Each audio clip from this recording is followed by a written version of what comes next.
শীতকাল, ঠান্ডা সব আছে, কিন্তু যারা নবী প্রেমিক তাদেরকে কখনো এই শীতগুলোকে ধরে রাখতে পারে না। যারা গোলামে মুস্তাফা তারা কখনো কম্বলকে জড়িয়ে ধরে এইরকম নুরানি মজলিসে না বসে ঘরে ঘুমাতে পারে। মওলা আলীর একটি আমল কি জানেন?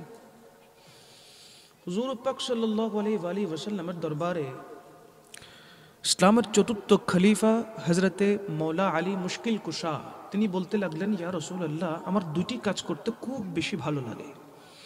দুটি কাজগুলো কি কি? এক নাম্বার, ইয়া রাসূলুল্লাহ, যখন শীতকাল আসে, খুব ঠান্ডা যখন হয়, তখন আমি ভালো করে ঠান্ডা পানি দিয়ে ওযু করে মুসল্লায় দাঁড়াতে বেশি ভালোবাসি। ঠান্ডার মৌসুমে যেখানে আমরা গরম পানি দিয়ে ওযু করতে হিমশিম খেয়ে যাই, নামাজ ওয়াক্তের পর ওয়াক্ত কাজা করে ফেলি, সেখানে মওলা আলী মুশকিল কুশা বলছেন, আমার যখন ঠান্ডা আসে তখন খুব বেশি ইচ্ছা হয়, আমি মন থেকে চাই ভালো করে, একদম ভালো করে ওযুর মধ্যে যেন কোনো সুন্নত বাত না পড়ে, কোনো মুস্তাহাব বাত না পড়ে, ভালো করে ওযু করার পরে মুসল্লা বিছিয়ে আল্লাহর দরবারে সিজদা করতে আমার বেশি ভালো লাগে। দ্বিতীয় নাম্বার, ইয়া রাসূলুল্লাহ, রোজা পালন করে রোজা অবস্থায় আল্লাহর রাস্তায় জিহাদ করতে আমি আলীর বেশি ভালো লাগে। দোনোটা কি কষ্টের নাকি শান্তির? এই কষ্টটাকে আনন্দের সাথে যিনি গ্রহণ করেছেন তিনি হলেন মওলা আলী। এই কষ্টকে কষ্ট মনে না করে ইবাদত হিসেবে ধরে নিয়েছেন যিনি, যেটা ইবাদত মনে করেছেন যিনি, কারণ যেখানে কষ্ট বেশি সেখানে আল্লাহ বান্দার উপর রাজি হয় বেশি। সুতরাং মনে রাখবেন হাজিরিন, কষ্টটাকে কষ্ট মনে করবেন না, মনে করবেন এটা নিয়ামত। এটা কি বলেন না, বলেন না, কষ্টটাকে কষ্ট মনে করবেন না, এটা নিয়ামত মনে করবেন। কেন নিয়ামত? এখন বুঝে আসবে কেন নিয়ামত বলছি। যেহেতু যারা কষ্ট পায়, যারা আঘাত পায়, যারা দুঃখ পায়, তারা বেশি বেশি আল্লাহকে স্মরণ করে। তারা বেশি বেশি কাকে স্মরণ করে? আল্লাহকে। এই জন্য বলছি, কষ্টটাকে আপনি মনে করবেন না যেটা আসলেই আঘাত দিচ্ছে, খুব ব্যথা লাগছে, কষ্ট হচ্ছে, কারো কথায় কারো কাজে আঘাত পাচ্ছি, কষ্ট লাগছে, এটাকে কষ্ট মনে করবেন না, মনে করবেন এটা নিয়ামত। কি মনে করবেন? নিয়ামত। অসুস্থ হয়েছেন, মন ভাঙবেন না। অসুস্থ হয়েছেন, আল্লাহ আমারে কেন অসুখ দিল, আল্লাহ আমারে কেন এত এত রোগ দিচ্ছে, আল্লাহ কি আর অন্য কোনো মানুষ দেখে না? এরকম কোনো কথা কিন্তু বলবেন না, বলার সুযোগ নাই। বলবেন কি, আল্লাহ আমাকে জ্বর দিয়েছে, আমি অসুস্থ হয়েছি, আল্লাহ আমাকে মনে হয় পরীক্ষা করছে। যদি আল্লাহ আমাকে জ্বর দেয়, অসুখ দেয়, দেখবেন ওই মানুষটা বেশি বেশি আল্লাহ স্মরণ করে, আল্লাহর ইয়াদ করে, ঠিক কিনা? এমনিতে গোটা দিনটা ভাই কেটে যায় পার্থিব জীবনকে সুন্দর করার জন্য, দুনিয়ার লোভের জন্য, দুনিয়ার লোভের জন্য দিন অতিবাহিত হচ্ছে, সময় পার হয়ে যাচ্ছে। তো যেখানে একটু অসুখ হয়ে গেলে তখন আর দুনিয়ার লোভ থাকে না, আল্লাহরে তুমি আমাকে সুস্থ করে দাও, ঠিক কিনা? এই জন্য অসুস্থতা, দুঃখ, কষ্ট এগুলো এক প্রকারের রহমত। যারা বুঝে তারা বুঝে, আর যারা বুঝে না তাদেরকে সারাদিন বুঝালেও তারা কখনো বুঝবে না। সুতরাং বলতে চাচ্ছিলাম, আমার ভাইয়েরা যারা এত কষ্ট করে এসে এখানে বসেছেন, আমার সাথে সাথে ঠোঁটে ঠোঁট মিলাচ্ছেন, যদিও বা ভালো করে উচ্চারণ করতে গেলে হয়তো ঠোঁট ফেটে যাবে এই ভয় করছেন, কণ্ঠের আওয়াজ বসে যাবে এই ভয় করছেন। এই ভয় করার কোনো প্রয়োজন নাই। কণ্ঠ দিয়েছেন কে? আল্লাহ। কথা বলার শক্তি দিয়েছেন কে? এখানে আসার শক্তি দিয়েছেন কে? বসার শক্তি দিয়েছেন কে? এই শীতটাকে সহ্য করার শক্তি দিয়েছেন কে? আল্লাহ। সব দিয়েছেন কে? আল্লাহ। এসে গেছেন, মাহফিলে বসে গেছেন, এখান থেকে যদি মনটা অন্যদিকে দিয়ে দেন তাহলে এখানে আসা, বসা, এখান থেকে আবার ঘরে ফিরে যাওয়া, সবগুলো পণ্ডশ্রম ছাড়া আর কিচ্ছু হবে না। তাই যখন এসেই গেছি, জবানটাকে একদম উন্মুক্ত করে দেবেন। রাসূল আরবি সাল্লাল্লাহু আলাইহি ওয়াসাল্লামের দরুদ পাক আদায় করবেন। দরুদ শরীফ পড়লে সাথে সাথে উচ্চারণ করে করে মোহাব্বত নিয়ে পড়লে ফায়দা আছে না নাই? একটু জোরে বলেন, ফায়দা আছে না নাই? হাদিসে পাক শুনুন, ওয়ান ইবনে মাসউদ রাদিয়াল্লাহু তাআলা আনহু قال قال رسول الله صلى الله عليه وسلم أولى الناس بيوم القيامة أكثرهم علي صلاة رواه الترمذي আমার রাসূল আরবি সাল্লাল্লাহু আলাইহি ওয়াসাল্লাম হাদিসে পাকে ইরশাদে মুবারাকা করছেন, যে ব্যক্তি আমি রাসূল পাক সাল্লাল্লাহু আলাইহি ওয়াসাল্লামের উপরে দরুদ শরীফ বেশি বেশি তেলাওয়াত করবে, আমি রাসূল পাকের দরুদ শরীফ বেশি বেশি আদায় করবে, কাল হাসরের ময়দানে কেউ কারো যখন হবে না, ওই দরুদ পড়নেওয়ালা ব্যক্তিটি আমি রাসূলের সাথে সাথে থাকবে, কাছাকাছি থাকবে। বলেন সুবহানাল্লাহ। নবীজির কাছাকাছি থাকলে আর কোনো ভয় আছে? আলা হযরত আজিমুল বরকত परवानाए शम्अ रिसालत शाह अहमद रज़ा खां फादिल बेरलवी अलैहि रहमत তিনি কি বলে জানেন? मैं मुजरिम हूँ आका मुझे साथ ले लो, मैं मुजरिम हूँ आका मुझे साथ ले लो, के रास्ते में है जा बजाने वाले, के रास्ते में है जा बजाने वाले, चमक तुझसे पाते हैं सब पाने वाले, मेरा दिल भी चमका दे चमकाने वाले। सुभान अल्लाह, सुभान अल्लाह। আমার আলা হযরত বলে, আমি মুজরিম, আমি অপরাধী, ইয়া রাসূলুল্লাহ কাল হাসরের ময়দানে যদি আমি আলা হযরতকে আপনার সংস্পর্শে রাখেন, আপনার সাথে সাথে যদি থাকার সুযোগ হয়ে যায়, मैं मुजरिम हूँ आका मुझे साथ ले लो, ইয়া রাসূলুল্লাহ আমি গুনাহগার, আপনি আমাকে আপনার সাথে সাথে রাখেন, থাকলে কি ফায়দা? के रास्ते में है जा बजाने वाले, ইয়া রাসূলুল্লাহ আপনার সাথে সাথে যদি আমি থাকি, ময়দানে মেশরে জাহান্নামের ফেরেশতারা জাহান্নামীদেরকে যখন পাপের কারণে অপরাধের কারণে তাদের ঠিকানা যখন জাহান্নাম হয়ে যাবে, তাদেরকে টেনে হেঁচড়ে যখন জাহান্নামের দিকে নিয়ে যাবে, আমি আলা হযরতের দিকে তারা তাকাতে পারবে না। কেন তাকাতে পারবে না? আরে আমি তো জান্নাতের মালিকের সাথে আছি। সুবহানাল্লাহ। জান্নাতের মালিকের সাথে যখন আমি আছি, কিয়ামতের ময়দান যার শান আজমত দেখানোর জন্য হয়েছে, উনার সাথে যখন আমার রিশতা রয়েছে, ভালোবাসা রয়েছে, উনার সাথে যখন আমি আছি, জাহান্নামের ফেরেশতা আমার দিকে তাকাতেও ভয় পাবে। সুবহানাল্লাহ বলেন না? বলতে চাচ্ছিলাম হাজরিন, এরকম মজলিসে আসতে পারা এটাও ভাগ্যের বিষয়, এরকম নুরানি মাহফিলে বসতে পারা এটা ভাগ্যের বিষয়। ভাগ্যে থাকলে আসতে পারে, ভাগ্যে না থাকলে আসার সুযোগ, বলেন না আসার সুযোগ। वो लोग खुदा शाहिदी किस्मत का सिकंदर है, किस्मत का सिकंदर है, जो सरवर आलम का मिलाद मनाते हैं, जो सरवर आलम का मिलाद मनाते हैं। জোরে বলেন না সুবহানাল্লাহ। এতগুলো কথা এই কারণেই বলছি, আল্লাহ পাক রব্বুল ইজ্জত যেন আমাদেরকে কবুল করেন। এই কলবটা, এই অন্তরটা যেন এখান থেকে সরাসরি মদিনাতুল মুনাওয়ারার সরকারে পাকের চৌকটে যেন আমাদের এই অন্তরটা পড়ে থাকে। এই জন্য এতগুলো কথা বলা। এখান থেকে মাইন্ড ডাইভার্ট করবেন না, এই মাইন্ড যেটা আছে এখানে রাখবেন। শরীরও থাকবে, মনও থাকবে, ধ্যানও থাকবে, সব এখানে। এখান থেকে আর কোথাও যাওয়ার প্রয়োজন নাই। এখান থেকে আমরা আজকে এখান থেকে বসে বসে মদিনা পাকের খুশবু নিব ইনশাআল্লাহ। ইনশাআল্লাহ বলেন না আরেকটু জোরে। আল্লাহ পাক রব্বুল ইজ্জত আমাদের সকলের বৈঠকটাকে কবুল করুক, আমিন। জোরে বলেন আমিন। মহান রব্বুল আলামিনের আলিশান দরবারে हजारों करोड़ों बेहद बे ढाका মতিয়ারপুল।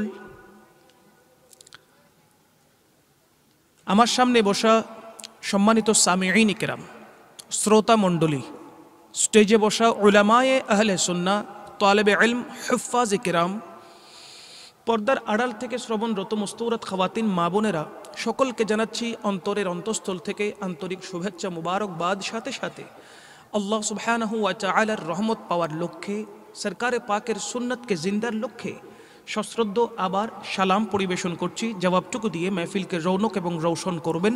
আসসালামু আলাইকুম ওয়া রাহমাতুল্লাহি ওয়া বারাকাতুহু। أعوذ بالله من الشيطان الرجيم.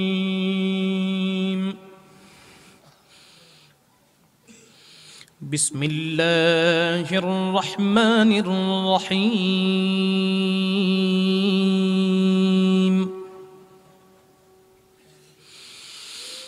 ولو أنهم إذ ظلموا أنفسهم جاءوك فاستغفروا الله واستغفر لهم الرسول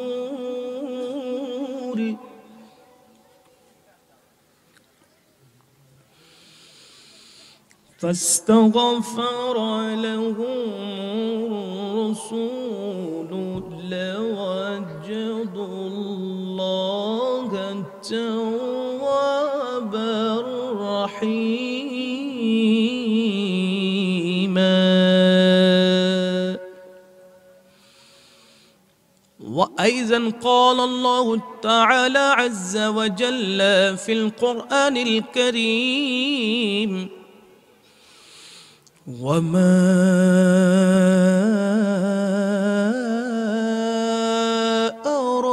أرسلناك إلا رحمة للعالمين.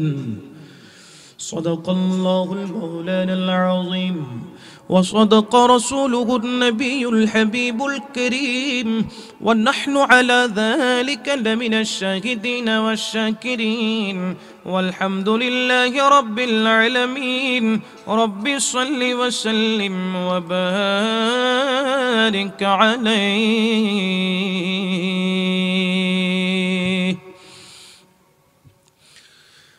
আল্লাহ কোরআন পাঠালেন নবীকে চেনাতে,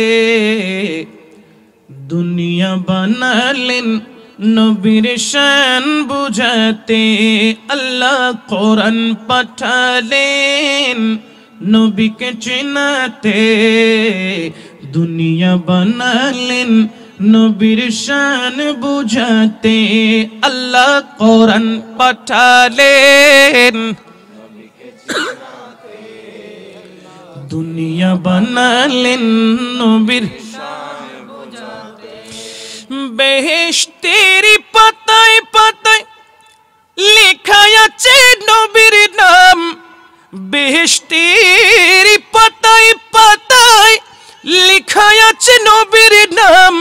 আর সে আল্লাহর পাশে আছে দয়াল নবীর মনোগ্রাম। আর সে আল্লাহর নামের সাথে নূর নবীজির মনোগ্রাম, নূর নবীজির মনোগ্রাম, নূর নবীজির মনোগ্রাম।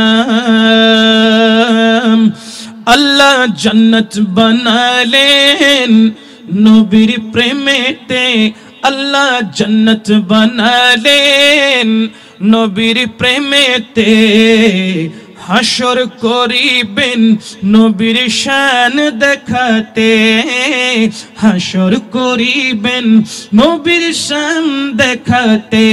আল্লাহ কোরআন পাঠা বলেন না নবীকে চিনাতে।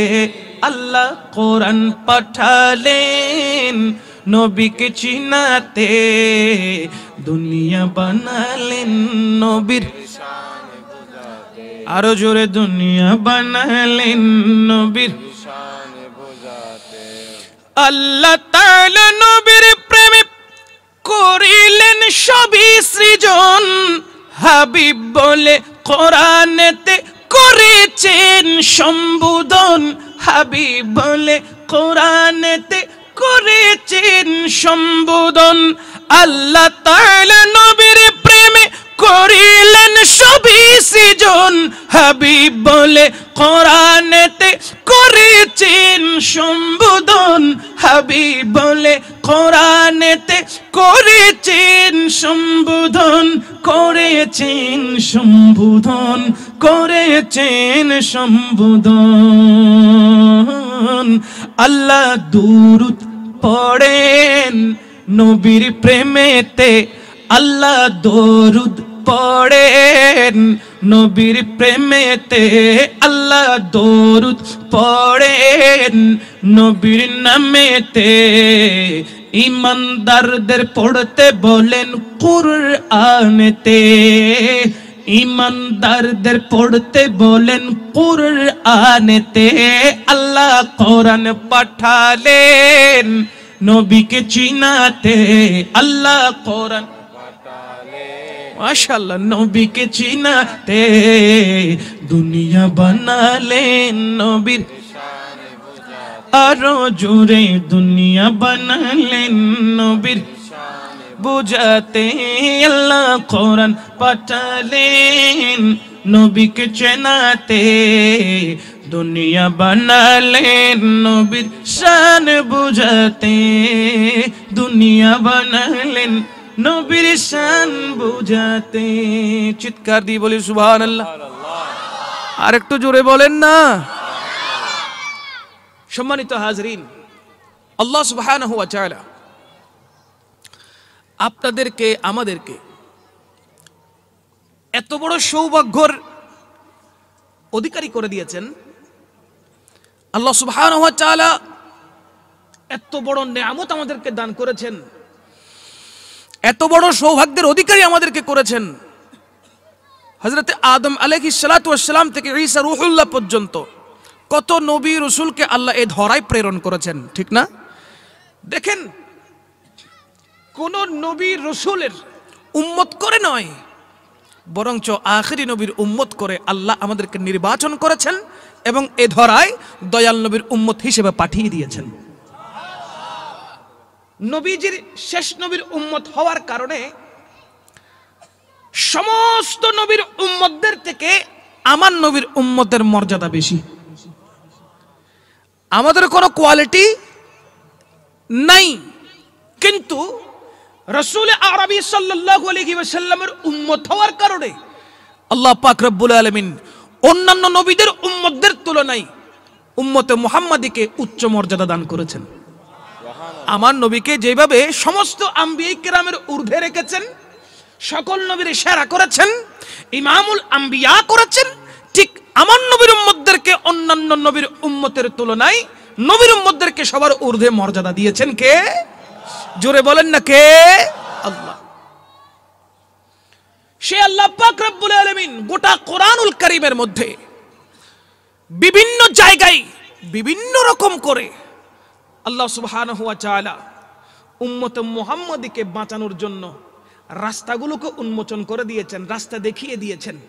উম্মতদেরকে শুধু বলছেন, হ্যাঁ, নফসানিয়তের কারণে, নফসে আম্মারার কারণে অপরাধ হতে পারে, পাপ হতে পারে, গুনাহ হতে পারে। গুনাহ হয়ে গেলে তখন কি করতে হবে, কোথায় যেতে হবে, কার ধারস্থ হতে হবে, কার ওয়াসিলা নিতে হবে, কে সুপারিশ করবে, সব কোরআনুল কারীমের মধ্যে আল্লাহ সুবহানাহু ওয়া তাআলা আমাদেরকে জানিয়ে দিয়েছেন। আমরা যদি সেই পথে সেই মতে আমরা চলতে পারি, আল্লাহ সুবহানাহু ওয়া তাআলা আমাদেরকে জীবনের যত বড় গুনাহ করুক না কেন, ওই বান্দা পাহাড় পরিমাণ গুনাহ করে ফেললেও দয়াল নবীর শাফাআতের কারণে মুক্তি পেয়ে যায়। কথা বলেন ঠিক কিনা? কোরআন সেটাই বলে। কিছুক্ষণ আগে বক্তা বক্তব্য রাখলেন, তিনি বোঝাতে চেয়েছেন গোটা কোরআন শরীফের মধ্যে যে ৬৬৬৬টি আয়াত রয়েছে, ওই আয়াতগুলোর মধ্যে শুধুমাত্র ৫০০ আয়াত হলো শরীয়তের হুকুম আহকামের। কত? অনলি ৫০০ আয়াত শরীয়তের হুকুম হাকাম সম্পর্কে আল্লাহ পাক বলে দিয়েছেন। আর বাকি যতগুলো আয়াত রয়েছে সবগুলো বিভিন্ন ঘটনার পরিপ্রেক্ষিতে আল্লাহ পাক আমার নবীর সিনায়ে পাকে কোরআনের আয়াতগুলোকে নাজিল করে দিয়েছেন। সুতরাং যতগুলো ইতিহাস কোরআন থেকে বের হয়েছে এসেছে, প্রত্যেকটি বিষয় সমস্ত মুমিন মুসলমানের জানার দরকার আছে না নাই? জোরে বলেন না, আছে না নাই? তাই কোরআন থেকে কথা বলতে হবে। রাসূল আরবি সাল্লাল্লাহু আলাইহি ওয়াসাল্লামের হায়াতে জিন্দেগি 63 বছর হায়াতে জিন্দেগির ভিতরে যা কিছু ঘটনা ঘটেছে, যা কিছু হয়েছে সবগুলো আমাদেরকে জানতে হবে। আর জানার জন্য যাদের বর্তমানে মাদ্রাসায় বিভিন্ন হানাকা শরীফে গিয়ে বসে ক্লাস করার সুযোগ নাই, তাদের জন্য এরকম নুরানি মজলিসের দরকার আছে না নাই? সবাই তো বাবা এখন মাদ্রাসায় ইবতেদাইতে ভর্তি হতে পারবে না, সবাই তো দাখিল শ্রেণীতে ভর্তি হতে পারবে না, আলিমে ফাজিলে কামিলে পড়ার এখন সুযোগ নাই। কিন্তু এরকম ভরা মজলিসে বসার সুযোগ আছে না নাই? বলেন না, আছে না নাই? এরকম ভরা মজলিসে উন্মুক্তভাবে এখানে বাচ্চারাও বসে, নাবালেগ শিশুরা বসে, কিশোররা বসে, যুবকরা বসে, আমার মুরব্বী বাবারা বসে, দাদার বয়সী মানুষ বসে, কথা বলেন ঠিক না? আবার পর্দার আড়াল থেকে মাইকের মাধ্যমে, সাউন্ডের মাধ্যমে, লাউড স্পিকারের মাধ্যমে ঘরে বসে বসে আমাদের মা বোনরাও শুনতেছে, ঠিক কিনা? তো এই জন্য এরকম মাহফিল, এরকম মজলিসে যারা কোরআন থেকে কথা বলে, অশুদ্ধ নয়, শুদ্ধ বলে। অশুদ্ধ নয়। ফারুকে আজম ওনার আমলে ফারুকে আজম বলে দিয়েছেন স্পষ্ট করে যে কোরআন যারা অশুদ্ধ পড়ো, যারা নাহু সরফের কায়দা জানো না, তারা কোরআন পড়াটাও দরকার নেই, কোরআন পড়া থেকে তোমরা বিরত থাকো। আর এখন কোরআনে পাক উচ্চারণ করতে জানে না ভালো করে, বিসমিল্লাহির রহমানির রহিম পড়তে জানে না, এমন বক্তাকে এনে মঞ্চে বসাই, কথা বলেন ঠিক না? যে নিজে হেদায়েতে নাই সে মানুষকে কিভাবে হেদায়েত করবে? যে নিজের ফখর করতে করতে, অহংকার করতে করতে, যার অবস্থা নিজে যে 12টা বাজিয়েছে, সে মানুষকে হেদায়েত করতে করবে কোন যুক্তিতে আসে? আমার বোঝা আসে না। এখন আমরা বলতে গেলে বলে কি, আপনি হিংসা করছেন, আপনি হাসদ ছড়াচ্ছেন, আপনি ফিতনা করছেন। আরে ভাই রে, আমি না বললেই আমার 2 টাকার লাভ নাই, আমার বললেও আমার 1 টাকার লাভ নাই। আমি বলছি কেন? সাধারণ মানুষ যাতে ধোকায় না পড়ে, সাধারণ মানুষ যাতে ধোকায় না পড়ে, সরল মনা মুসলমানগুলো যাতে হেদায়েত নসিব হয়, আমি সেই কথা বলার জন্য আপনাদেরকে মেসেজ করছি। আর অন্য কোনো কারণ আমার কাছে নাই। আল্লাহু আ'লামু ওয়া রাসূলু, আল্লাহ এবং রাসূল ভালো জানে। অহংকার না, কোনো রিয়া না, কোনো কিচ্ছু না, শুধুমাত্র আপনাদেরকে যারা শুনছেন কথাগুলো, যারা শুনছেন, যারা বসছেন, তাদেরকে অন্ততপক্ষে একটু হেদায়েতের উদ্দেশ্যে আমার কথাগুলো বলা। বাকি আল্লাহ এবং রাসূল সাক্ষী। এখানে দুনিয়ার কোনো স্বার্থ হাসিলের জন্য আমি এই সমস্ত কথা বলি নাই, কোনো স্বার্থ হাসিলের জন্য বলি নাই। আল্লাহ পাক আমাদেরকে হকটা বুঝার তৌফিক দান করুক। এখনো সময় আছে, বর্তমান ফিতনার যুগ চলতেছে। এমন ফিতনা, আপনি ভালো বলেন এটা খারাপ ডাইভার্ট হয়ে যাবে। আপনি ভালো ডেলিভারি দিচ্ছেন, ভালো কিছু বলতেছেন, ভালো কিছু করতেছেন, এটা খারাপভাবে আপনার দিকে নেগেটিভ ভাবে আপনার দিকে এটা ছুটে চলে যাচ্ছে। আপনি বলতেছেন ভালোর জন্য, অটোমেটিক এটা খারাপ হয়ে গেছে। কারণ সোশ্যাল মিডিয়ার যুগ, যা ধরছে, যা ক্যাচ করছে, তা মানুষের কাছে পৌঁছাচ্ছে ভিন্ন রকম রূপ নিয়ে, ঠিক কিনা? তাই আপনাদেরকে বলবো, হেদায়েতের পথে থাকতে হবে, সঠিক পথে থাকতে হবে। বিজ্ঞ উলামায়ে আহলে সুন্নাহদেরকে এনে মঞ্চে বসিয়ে ওয়াজ না করো, কোনাদেরকে বসিয়ে রাখেন, আখেরি একটু মোনাজাত করুক, এটাই যথেষ্ট, ঠিক কিনা? বড় বড় আলেমদেরকে এনে বসাতে হবে, মুফাসসিরে কোরআনদেরকে, সত্যিকারের মুফাসসিরে কোরআন, বানোয়াটি আন্তর্জাতিক ইসলামিক স্কলার নয়, বানোয়াটি না, সত্যিকারের। আমার বড় বলতে অবাক লাগে, আমাদের শেখুল হাদিস আল্লামা আশরাফি সাহেব হুজুর কিবলা, তিনি বলেছেন, ফেসবুক দেখলে মুফতি মুহাদ্দিসের অভাব হয় না। ফেসবুকের মধ্যে মুফতির অভাব নাই, মুহাদ্দিসের অভাব নাই, কিন্তু মাদ্রাসায় পড়ানোর জন্য মুফতি মুহাদ্দিসের বড় অভাব। মাদ্রাসায় পাঠদান করানোর জন্য মুফতি মুহাদ্দিসের অভাব, কিন্তু ফেসবুক বলেন, সোশ্যাল মিডিয়াতে বলেন, লিফলেটে বলেন, পত্রিকায় বলেন, নামের আগে মুফতি মুহাদ্দিস আছে না নাই? বলেন না কেন? আছে। কমিটির ভাইয়েরা এগুলো লিখে, তারা বাধ্য হয়ে যায়, কারণ হুজুর থেকে যখন নাম চায়, হুজুর থেকে যখন নাম, আপনার কোয়ালিফিকেশনটাকে একটু দেখেন, একটু বলেন, আমরা যাতে লিফলেট করতে পারি, পোস্টার করতে পারি, ব্যানার করতে পারি, তখন হুজুরে লিখে দেয় আন্তর্জাতিক ইসলামিক স্কলার। নামের আগে মুফতি, নামের আগে মুহাদ্দিস, মুফাসসির, এগুলো লেখা শুরু করে দেয়। অথচ কিতাব যদি এখন এভাবে খুলে দেওয়া হয়, কোরআনকে শুদ্ধ করে পড়ো, যেটাতে জের জবর হরকত রয়েছে, হুরুফ রয়েছে, এগুলো পড়েন। কারণ কোরআনে তো বলেছেন ওয়ারাত্তিলিল কোরআনা তারতিলা। একটু পড়ে দেখান তো, গ্যারান্টি দিব, গ্যারান্টি, আমি গ্যারান্টি দিব, একটা আয়াত সহি শুদ্ধ করে পড়তে পারবে না। একটা আয়াত, সিঙ্গেল আয়াত শুদ্ধ করে সে পড়তে পারবে নামের আগে মুফতি, আন্তর্জাতিক ইসলামিক স্কলার। আহা, কাকে ধোঁকা দিচ্ছি? যাদেরকে ধোঁকা দিচ্ছি তারাও তো আমাদের সুন্নি ভাই, ঠিক না? বাতিলদের ওখানে গিয়ে একটা প্রোগ্রাম করতে বলেন। আমি গুনাহগার, ফখর নই, এটা আমার মুর্শিদে করিমের দয়া, আমার হুজুর কেবলার দয়া। যখন আমি ক্লাস 3-তে ছিলাম, এই কথাগুলো বলার আমার উদ্দেশ্য নয়, কষ্ট থেকে বলছি, কষ্ট থেকে। আমি যখন ক্লাস 3-তে ছিলাম, তৃতীয় শ্রেণীতে, ইবতেদায়ী তৃতীয় শ্রেণীতে পড়তেছি, তখন আমার হুজুর কেবলাই আলমের সামনে সালানা জস্টে জুলুসে ঈদ মিলাদুন নবীর সময়, আমি তখন আমার মওজুদা হুজুর কেবলার সামনে সূরা 3 কোরআন শরীফ তেলাওয়াত করেছিলাম সর্বপ্রথম। ভালো করে এরকম লম্বা মাইক আমি পাচ্ছি না, এভাবে করে পড়তে হচ্ছে আমাকে, এত ছোট ছিলাম আমি। হুজুর কেবলা আমাকে ডাকলেন, নৈমিষে হুজুর কেবলা ছিল তখন। হুজুর আমাকে বাংলা অনুবাদ করে বুঝিয়ে দিচ্ছেন। হুজুর কেবলা আমার জন্য দোয়া করতেছেন, মাথায় হাত রেখেছেন, বাচ্চা জিতে রহো, বাচ্চা জিতে রহো, এভাবে করে দোয়া করেছেন, তুমি বেঁচে থাকো, তোমার দ্বারা দিন ইসলামের আল্লাহ খেদমত নিক। এটা আমাকে বোঝাচ্ছে কে? আমাদের নৈমিষে হুজুর কেবলা।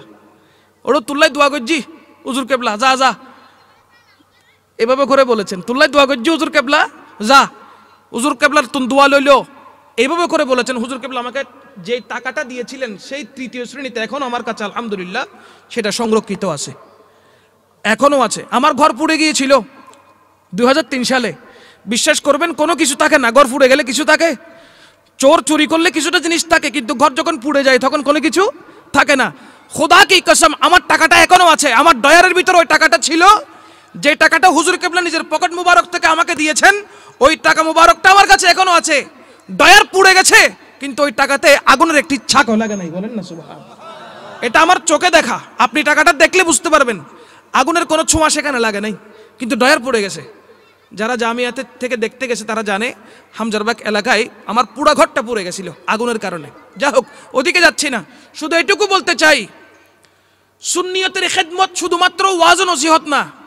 একটা মাহফিল সাজাতে গেলে সেখানে কোরআন তেলাওয়াতও থাকে, থাকে কিনা, নাত মুস্তাফাও থাকে, আলহামদুলিল্লাহ, অহংকার নয়। এমন এমন জায়গায় গিয়ে, স্থানে গিয়ে, স্পটে গিয়ে, জেলায় গিয়ে আমি তারেক আবেদিন অনুষ্ঠান করে এসেছি, যেখানে সুন্নি একজনও ছিল না, সবগুলো বাতিল ছিল, কিন্তু তারা সেইখানে বাধ্য হয়েছে বলতে যে সুন্নিদের মধ্যে আলহামদুলিল্লাহ একজন কারি আছে। তারা বলতে বাধ্য হয়েছে। আমি আমার কথাগুলো বলছি না, এই কারণে বলছি দুঃখ থেকে। সে ক্লাস 3 থেকে সুন্নিয়তের খেদমতের জন্য সারাক্ষণ যে যেখানে বলেছে সেখানে ছুটে গিয়েছি, যেদিকে যেতে বলেছে সেদিকে গিয়েছি। শুধুমাত্র ওয়াজ ও নসিহত করে খেদমত হচ্ছে এমনটা নয়। একটা কোরআন তেলাওয়াত, এটাও খেদমতের অংশ। একটা নাত রসুল, এটাও খেদমতের অংশ। যেমন পীরে বাঙ্গাল হুজুর কেবলাই আলম, তিনি বলে গিয়েছেন, যতগুলো দাওয়াতে খায়রের অনুষ্ঠান হবে, দাওয়াতে খায়রের অনুষ্ঠান শুরু করার আগে একটা কোরআন, একটা নাত পড়ার জন্য, একটা কোরআন তেলাওয়াত আর একটা নাত রসুল পড়ার জন্য। কারণ কি? যদি 1450 বছর আগের দিকে যাই, 1450 বছর আগের দিকে যদি যাই, তাহলে বুঝবো রাসূল পাক সাল্লাল্লাহু আলাইহি ওয়াসাল্লামের সাহাবী হযরত হাসান বিন সাবিত রাদিয়াল্লাহু তাআলা, কাব বিন জুহার রাদিয়াল্লাহু তাআলা, প্রত্যেকেই রাসূল পাক সাল্লাল্লাহু আলাইহি ওয়াসাল্লামের সামনে জিহাদের কালাম পড়ে পড়ে, জিহাদের গজল পড়ে পড়ে সাহাবায়ে কেরামদেরকে হিম্মত জোগাতো। জিহাদের কালাম পড়ে, জিহাদের গজল পড়ে পড়ে সাহাবায়ে কেরামদেরকে হিম্মত দিত। ওনারাও রসুল প্রেম নিয়ে অল্প সংখ্যক সাহাবায়ে কেরাম হাজার হাজার কাফেরদের বিরুদ্ধে তলোয়ার ধরত। জোরে বলেন না সুবহানাল্লাহ। আরে ভাই, এখানে অনেক মুরব্বী আছে যারা যুদ্ধ দেখেছে, ঠিক না? ঠিক না? যারা যুদ্ধ দেখেছে, যারা যোদ্ধা ছিল, 1971 সালে যে বাংলাদেশ স্বাধীন হচ্ছিল, যোদ্ধা যারা ছিল তাদেরকে ইন্সপায়ার করা হয়েছে গানের মাধ্যমে। সূর্যোদয়ে তুমি, সূর্যাস্তেও তুমি, ও আমার বাংলাদেশ প্রিয় জন্মভূমি, বলছে না? বলেন না কেন ভাই? এগুলো কি যুদ্ধের অংশ নয়? এই গজলগুলো পরিবেশন করার মাধ্যমে, দেশাত্মবোধক সঙ্গীতগুলো পরিবেশন করার মাধ্যমে যোদ্ধাদের হিম্মত চলে আসে। যোদ্ধাদের হিম্মত চলে আসে। তারা অস্ত্র থেকে বেশি মনোবল নিয়ে যুদ্ধের ময়দানে নেমেছে। কথা বলেন ঠিক কিনা? আর কিছু কোলাঙ্গার তারা বলতে থাকে যে নাতে মুস্তাফা পড়তেছে এটার দ্বারা কিসের খেদমত হয়েছে, কোরআন তেলাওয়াত করতেছে এটার দ্বারা কিসের খেদমত হয়েছে? আর কোরআন না থাকলে তো কিছুই থাকবে না। কথা বলেন না ঠিক কিনা? কারো খেদমত অস্বীকার করার কোনো সুযোগ, জোরে বলেন না, কোনো সুযোগ নাই। একজন নাত পড়ুয়া সে যত বড় খিদমত আঞ্জাম দিচ্ছেন, একজন কারি সে যত বড় খিদমত আঞ্জাম দিচ্ছেন, এটা অস্বীকার করার কোনো সুযোগ নাই, ঠিক কিনা? এটা পীরে বাঙ্গাল হুজুর আমাদেরকে একদম চোখে আঙ্গুল দিয়ে দিয়ে দেখিয়ে দিয়েছেন। আর অনেকগুলো নাতে পাক যারা জামিয়াতে পড়ছেন, পড়াশোনা করতেছেন, তারা কালামে আলা হযরত পড়ে, তারা আল্লামা জামি আলাইহির রহমার লেখা কালামগুলো পড়ে, তারা গরিব নওয়াজের কালাম পড়ে, তারা গৌস পাকে লিখেছেন এমন কালাম পড়ে, শরফুদ্দিন বুসরি রহমতুল্লাহি আলাইহি লিখেছেন এমন কালাম পড়ে। এগুলো তো কোরআন এবং হাদিস। এই কালামগুলো প্রত্যেকটা কালাম কোরআন এবং হাদিস। এগুলোকে অস্বীকার করার কোনো সুযোগ আছে? বলেন না বাবা, কোনো সুযোগ আছে? নাই। এগুলোর দ্বারা কি সুন্নিয়তের খেদমত হচ্ছে না? বলেন না, বলেন না। অবশ্যই সুন্নিয়তের খেদমত হচ্ছে। 2008 সাল থেকে আল হাসান ইসলামী সাংস্কৃতিক ফোরাম যখন সংগঠিত হয়েছিল, এই আল হাসান ফোরাম থেকে দেখে দেখে ভাইজান অনেকগুলো সংগঠন, অনেক সংগঠন, সাংস্কৃতিক সংগঠন হয়েছে, এখনো পর্যন্ত কন্টিনিউ চলমান আছে, সংগঠন তৈরি হচ্ছে। কারণ কি? আল হাসান ইসলামী সাংস্কৃতিক ফোরাম দেখিয়ে দিয়েছে অপসংস্কৃতি নয়, ইসলামী সংস্কৃতি দিয়ে আমাদেরকে দুনিয়াটা সাজাতে হবে। কথা বলেন ঠিক কিনা? অস্বীকার করার কোনো সুযোগ নাই। যারা বুঝো না, সময় আছে, বুঝো, বুঝে নাও। না বুঝলে দুনিয়া আখিরাত দুটোটা বরবাদ। কথা বলেন ঠিক কিনা? আল্লাহুম্মা সাল্লি মাওলানা মুহাম্মদ ওয়া আলা আলি সাইয়্যিদিনা মাওলানা। ইচ্ছা করলে জানের নবী থাকতে পারতেন আরশে, উম্মতেরি মায়ায় পড়ে শুয়ে আছেন মদিনায়। আল্লাহুম্মা সাল্লি আলা সাইয়্যিদিনা মাওলানা মুহাম্মদ ওয়া আলা আলি সাইয়্যিদিনা মাওলানা মুহাম্মদ। আল্লাহ পাক রব্বুল আলামিন এই দুনিয়া জমিনের মধ্যে মানব জাতিকে পাঠিয়েছেন। ওয়ামা খালাকতুল জিন্না ওয়াল ইনসা ইল্লা লিয়াবুদুন। আমার আল্লাহ পাক মানব জাতিকে দুনিয়ায় পাঠিয়েছেন আল্লাহর ইবাদত করার জন্য, আল্লাহ পাক রব্বুল আলামিনকে রাজি করার লক্ষ্যে, ইবাদতের মাধ্যমে আল্লাহকে রাজি করার লক্ষ্যে আল্লাহ পাক রব্বুল আলামিন দুনিয়ার জমিনের মধ্যে মানুষ পাঠিয়েছেন। কিন্তু আমরা যদি গোটা হায়াতটাকে চিন্তা করি, কারো বয়স হয়েছে 20 বছর, কারো 30, কারো 40, কারো 50, কারো 60, কারো 70, বয়স অনুযায়ী যদি আমরা নিজের হিসাবটা লাগাই, যদি সারা বছর যতটুকু বেঁচেছি ওই হিসাবটা যদি লাগাই, হিসাব করে দেখবেন বেশিরভাগ সময় নিজের জন্য, বেশিরভাগ সময় পরিবারকে সুন্দর এবং সুস্থ রাখার জন্য, বেশিরভাগ সময় দুনিয়া অর্জন করার জন্য আমরা কাটিয়ে দিয়েছি। অথচ আমার আল্লাহ জানিয়ে দিচ্ছেন, ওয়ামা খলাকতুল জিন্না ইল্লা ওয়ামা খলাকতুল জিন্না ওয়াল ইনসা ইল্লা লিয়াবুদুন। আমার আল্লাহ জানিয়ে দেয়, আমি জিন জাতিকে সৃষ্টি করেছি, মানব জাতিকে সৃষ্টি করেছি, ইল্লা লিয়াবুদুন আই লিয়ারিফুন, আমি আল্লাহর ইবাদত করার জন্য। আল্লাহর ইবাদত করার জন্য আল্লাহ আমাদেরকে পাঠিয়েছেন, অথচ আমরা গোটা হায়াত বরবাদ করে দিচ্ছি নিজের কাজের জন্য, পরিবারকে সুস্থ রাখার জন্য, পরিবারকে শান্তিতে রাখার জন্য, দুনিয়া লাভের জন্য আমরা সমস্ত সময়কে অতিবাহিত করে ফেলছি। কিন্তু চিন্তা করে দেখছি না যে আল্লাহ আমাদেরকে পাঠিয়েছেন কেন পাঠিয়েছেন, আল্লাহ আমাদেরকে হায়াত দিচ্ছেন কেন দিচ্ছেন। আল্লাহ পাক রব্বুল আলামিন নবীর মাধ্যমে যে আমাদেরকে এতগুলো ইবাদতের কথা বলেছেন, আমাদের ওই দিকে কোনো খেয়াল নাই। আমাদের খেয়াল থাকে, এক ভাই 10 তলা বিল্ডিং করেছে, আমি কেমনে 15 তলা করব। এক ভাই লক্ষ লক্ষ টাকা মাসিক ইনকাম করছে, আমি কেমনে কোটি টাকা ইনকাম করব। এক ভাই প্রাডো গাড়ি নামিয়েছে, আমি কিভাবে ল্যান্ড ক্রুজার নামাবো। এক ভাই কার ব্যবহার করছে, আমি আর রিকশায় চড়বো না, আমিও কার ব্যবহার করব। এইভাবে হিংসা করতে করতে করতে করতে, হাসদ করতে করতে আমরা আল্লাহর ওয়াহদানিয়ত থেকে, আল্লাহর ইবাদত থেকে নিজেকে সরিয়ে ফেলছি।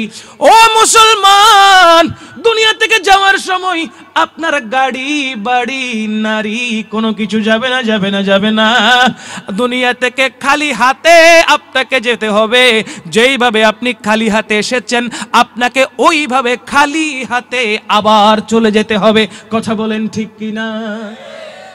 চিরস্থায়ী কেউ চিরঞ্জীব নয়, চিরস্থায়ী নয়। আমাদের একদিন এই মায়ার পৃথিবীটা ছেড়ে দিয়ে চলে যেতে হবে। কথা বলেন ঠিক কিনা? পৃথিবী আমার আসল ঠিকানা নয়, মরণ একদিন মুছে দেবে, মরণ একদিন মুছে দেবে সকল রঙিন পরিচয়। পৃথিবী আমার আসল ঠিকানা নয়। ঠিক কিনা? মায়ার পৃথিবী ছেড়ে বলেন না, বলেন না, চলেই যখন যেতে হবে, কিছু একটা তো করতে হবে। নাইলে আপনাকে আমাকে দুনিয়াতে পাঠানোর আল্লাহর উদ্দেশ্যটা কি? আমরা কি দুনিয়ার লোভের জন্য, দুনিয়া লাভের জন্য এসেছি? কথা সবাই বলছেন না। হ্যাঁ, একটু খারাপ লাগবে, কিন্তু মেডিসিনটা একটু গ্রহণ করেন। যদি করতে পারেন তাহলে কাজে আসবে। হাত ছিঁড়ে গেছে, হেক্সিসল লাগাইলে ফুরায় নাকি ভালো লাগে? জ্বলে না, জ্বলে না? জ্বলার ভয়ে যদি কেউ না লাগায়, যেটা কাটছেন এটা শুকাবে? বলেন না, না। একটু সহ্য করতে পারলে ত্বক ফুরাইলে ফুরক, থাক, জ্বললে জ্বলুক, হেক্সিসলটা একটু লাগাক। লাগানোর পরে আলহামদুলিল্লাহ দেখবেন কষ্ট পেলেও কিছুদিনের মধ্যে ওই জিনিসটা শুকাই যাবে, একদম সুস্থ হয়ে যাবেন। ঠিক কিনা? এই কথাগুলো একটু ধৈর্য ধরে শুনেন। যদি ধৈর্য ধরে শোনার পর একটু আমল করেন, আল্লাহ সুবহানাহু ওয়া তাআলা এই আমলগুলোর কারণে, নেক নিয়ত নেক আমলগুলো করার কারণে আল্লাহ পাক রব্বুল আলামিন দুনিয়াতে আশাটাকে সার্থক করবেন। কথা বলেন ঠিক কিনা?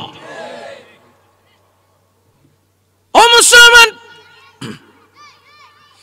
দুনিয়া থেকে চলে যেতে হবে। কেউ চিরঞ্জীব না, কেউ চিরঞ্জীব না। একটু আল্লাহ পাক রব্বুল আলামিনকে মোহাব্বত করার মাধ্যমে, আল্লাহকে ভয় করার মাধ্যমে, দুনিয়াতে আগুন রয়েছে, ওই আগুন সামান্য হাতে লাগলে হাত জ্বলসে যায়, সামান্য আগুন লাগলে হাত জ্বলসে যায়, সামান্য আগুন লাগলে সহ্য করার মতো ক্ষমতা থাকে না। আগুনে আগুনে যদি পুড়ে যায়, সারা শরীর দগ্ধ হয়ে গেলে কষ্ট কেমন লাগে সেটা যে পুড়ে সেই বুঝে। চিন্তা করে দেখবেন দুনিয়ার আগুন যদি এত কষ্টদায়ক হয়, তাহলে জাহান্নামের ওই আগুন কেমন কষ্ট দিতে পারে। ও দুনিয়ার মানুষ, আপনার পকেটের মধ্যে আগুন রাখবেন। কোন গুনাহ সামনের দিকে তাকালে, কোন গুনাহ দেখলে একটু জ্বালিয়ে হাতে স্পর্শ করে দেখবেন কেমন লাগে। তখন মনে মনে ভাববেন, এই আগুন যদি আমার হাতে এত কষ্ট দিতে পারে, না জানি জাহান্নামের আগুন কেমন কষ্ট দিবে। এই মনোভাব যখন আপনার অন্তরে সৃষ্টি হয়ে যাবে, আমার আল্লাহ পাক রব্বুল আলামিন আপনাকে গুনাহ থেকে বাঁচিয়ে দেবে। অহেতুক অকারণে দুনিয়া এমন সিস্টেম হয়ে গেছে, আপনি চাইলেও মাথাকে নত করে চলতে পারছেন না, সামনের দিকে তাকাতে হচ্ছে। আপনি কয়জনের দিকে না তাকিয়ে পারবেন? আপনি কয়জনের দিকে আপনি না তাকিয়ে চোখটাকে সংযত করে চলতে পারবেন? যেদিকে তাকাচ্ছেন, যেইখানে যাচ্ছেন, বেগানা নারী পুরুষের ব্যবস্থা আছে না নাই? আপনি মেডিকেলে গেলে সেইখানে দেখবেন নারীর সংখ্যা বেশি, মার্কেটে গেলে সেইখানে দেখবেন নারীর সংখ্যা বেশি, কোন গাড়িতে উঠলে সেইখানে দেখবেন নারীর সংখ্যা বেশি, রাস্তায় হাঁটলে সেইখানে দেখবেন নারীর সংখ্যা বেশি। ও আমার মা বোনেরা, রাস্তার ধারে হাঁটছেন, প্রয়োজনে বের হয়েছেন, আপনার পোশাকে যদি শরীয়ত সম্মত হয়ে যায়, তাহলে আপনার পোশাকের কারণে আল্লাহ পাক রব্বুল আলামিন আপনাকে হেফাজত করবে, ঠিক কি না? কিন্তু যে পোশাক আপনার ঘর থেকে বের হওয়ার পরে যদি সুন্দর পোশাক আপনি পরিধান না করেন, আপনার যখন রুচিতে বাঁধে, আপনি অতিরিক্ত মডার্ন হতে গিয়ে এমন ভাবে পোশাক পরিধান করেছেন, যেই পোশাক পরা যায় কথা, না পরা একই কথা। এমন পোশাক পরিধান করে যখন ঘর থেকে বের হয়েছেন, তখন রাস্তার মধ্যে যেই সমস্ত মানুষ কাজে কর্মে বের হয়েছে, সেই মানুষগুলো আপনার দিকে তিত্তের কাকের মতো তাকিয়ে থাকে, ঠিক না? অনেক সময় যুবকরা চাইলেও চক্ষু নত করে রাখে, অনেক সময় শয়তানের বেড়া জালে পড়ে ওই মহিলার দিকে এমন ভাবে তাকিয়ে থাকে, চোখ ফেরায় না, প্রয়োজনে শহীদ হয়ে যাবে, ঠিক কি না? তাকাতে তাকাতে প্রয়োজনে শহীদ হয়ে যাবে, তারপরও চোখ ফিরাইতাম না। আছে না নাই? আছে না নাই? গার্লস স্কুলে, গার্লস কলেজে, মহিলা মাদ্রাসার সামনে এরকম বকাটে ছেলে পেলেরা দাঁড়িয়ে থাকে, ঠিক কি না? চুলের বাহার দেখাবে কতক্ষণ বাইকে ভম ভম করবে, কথা বলেন না।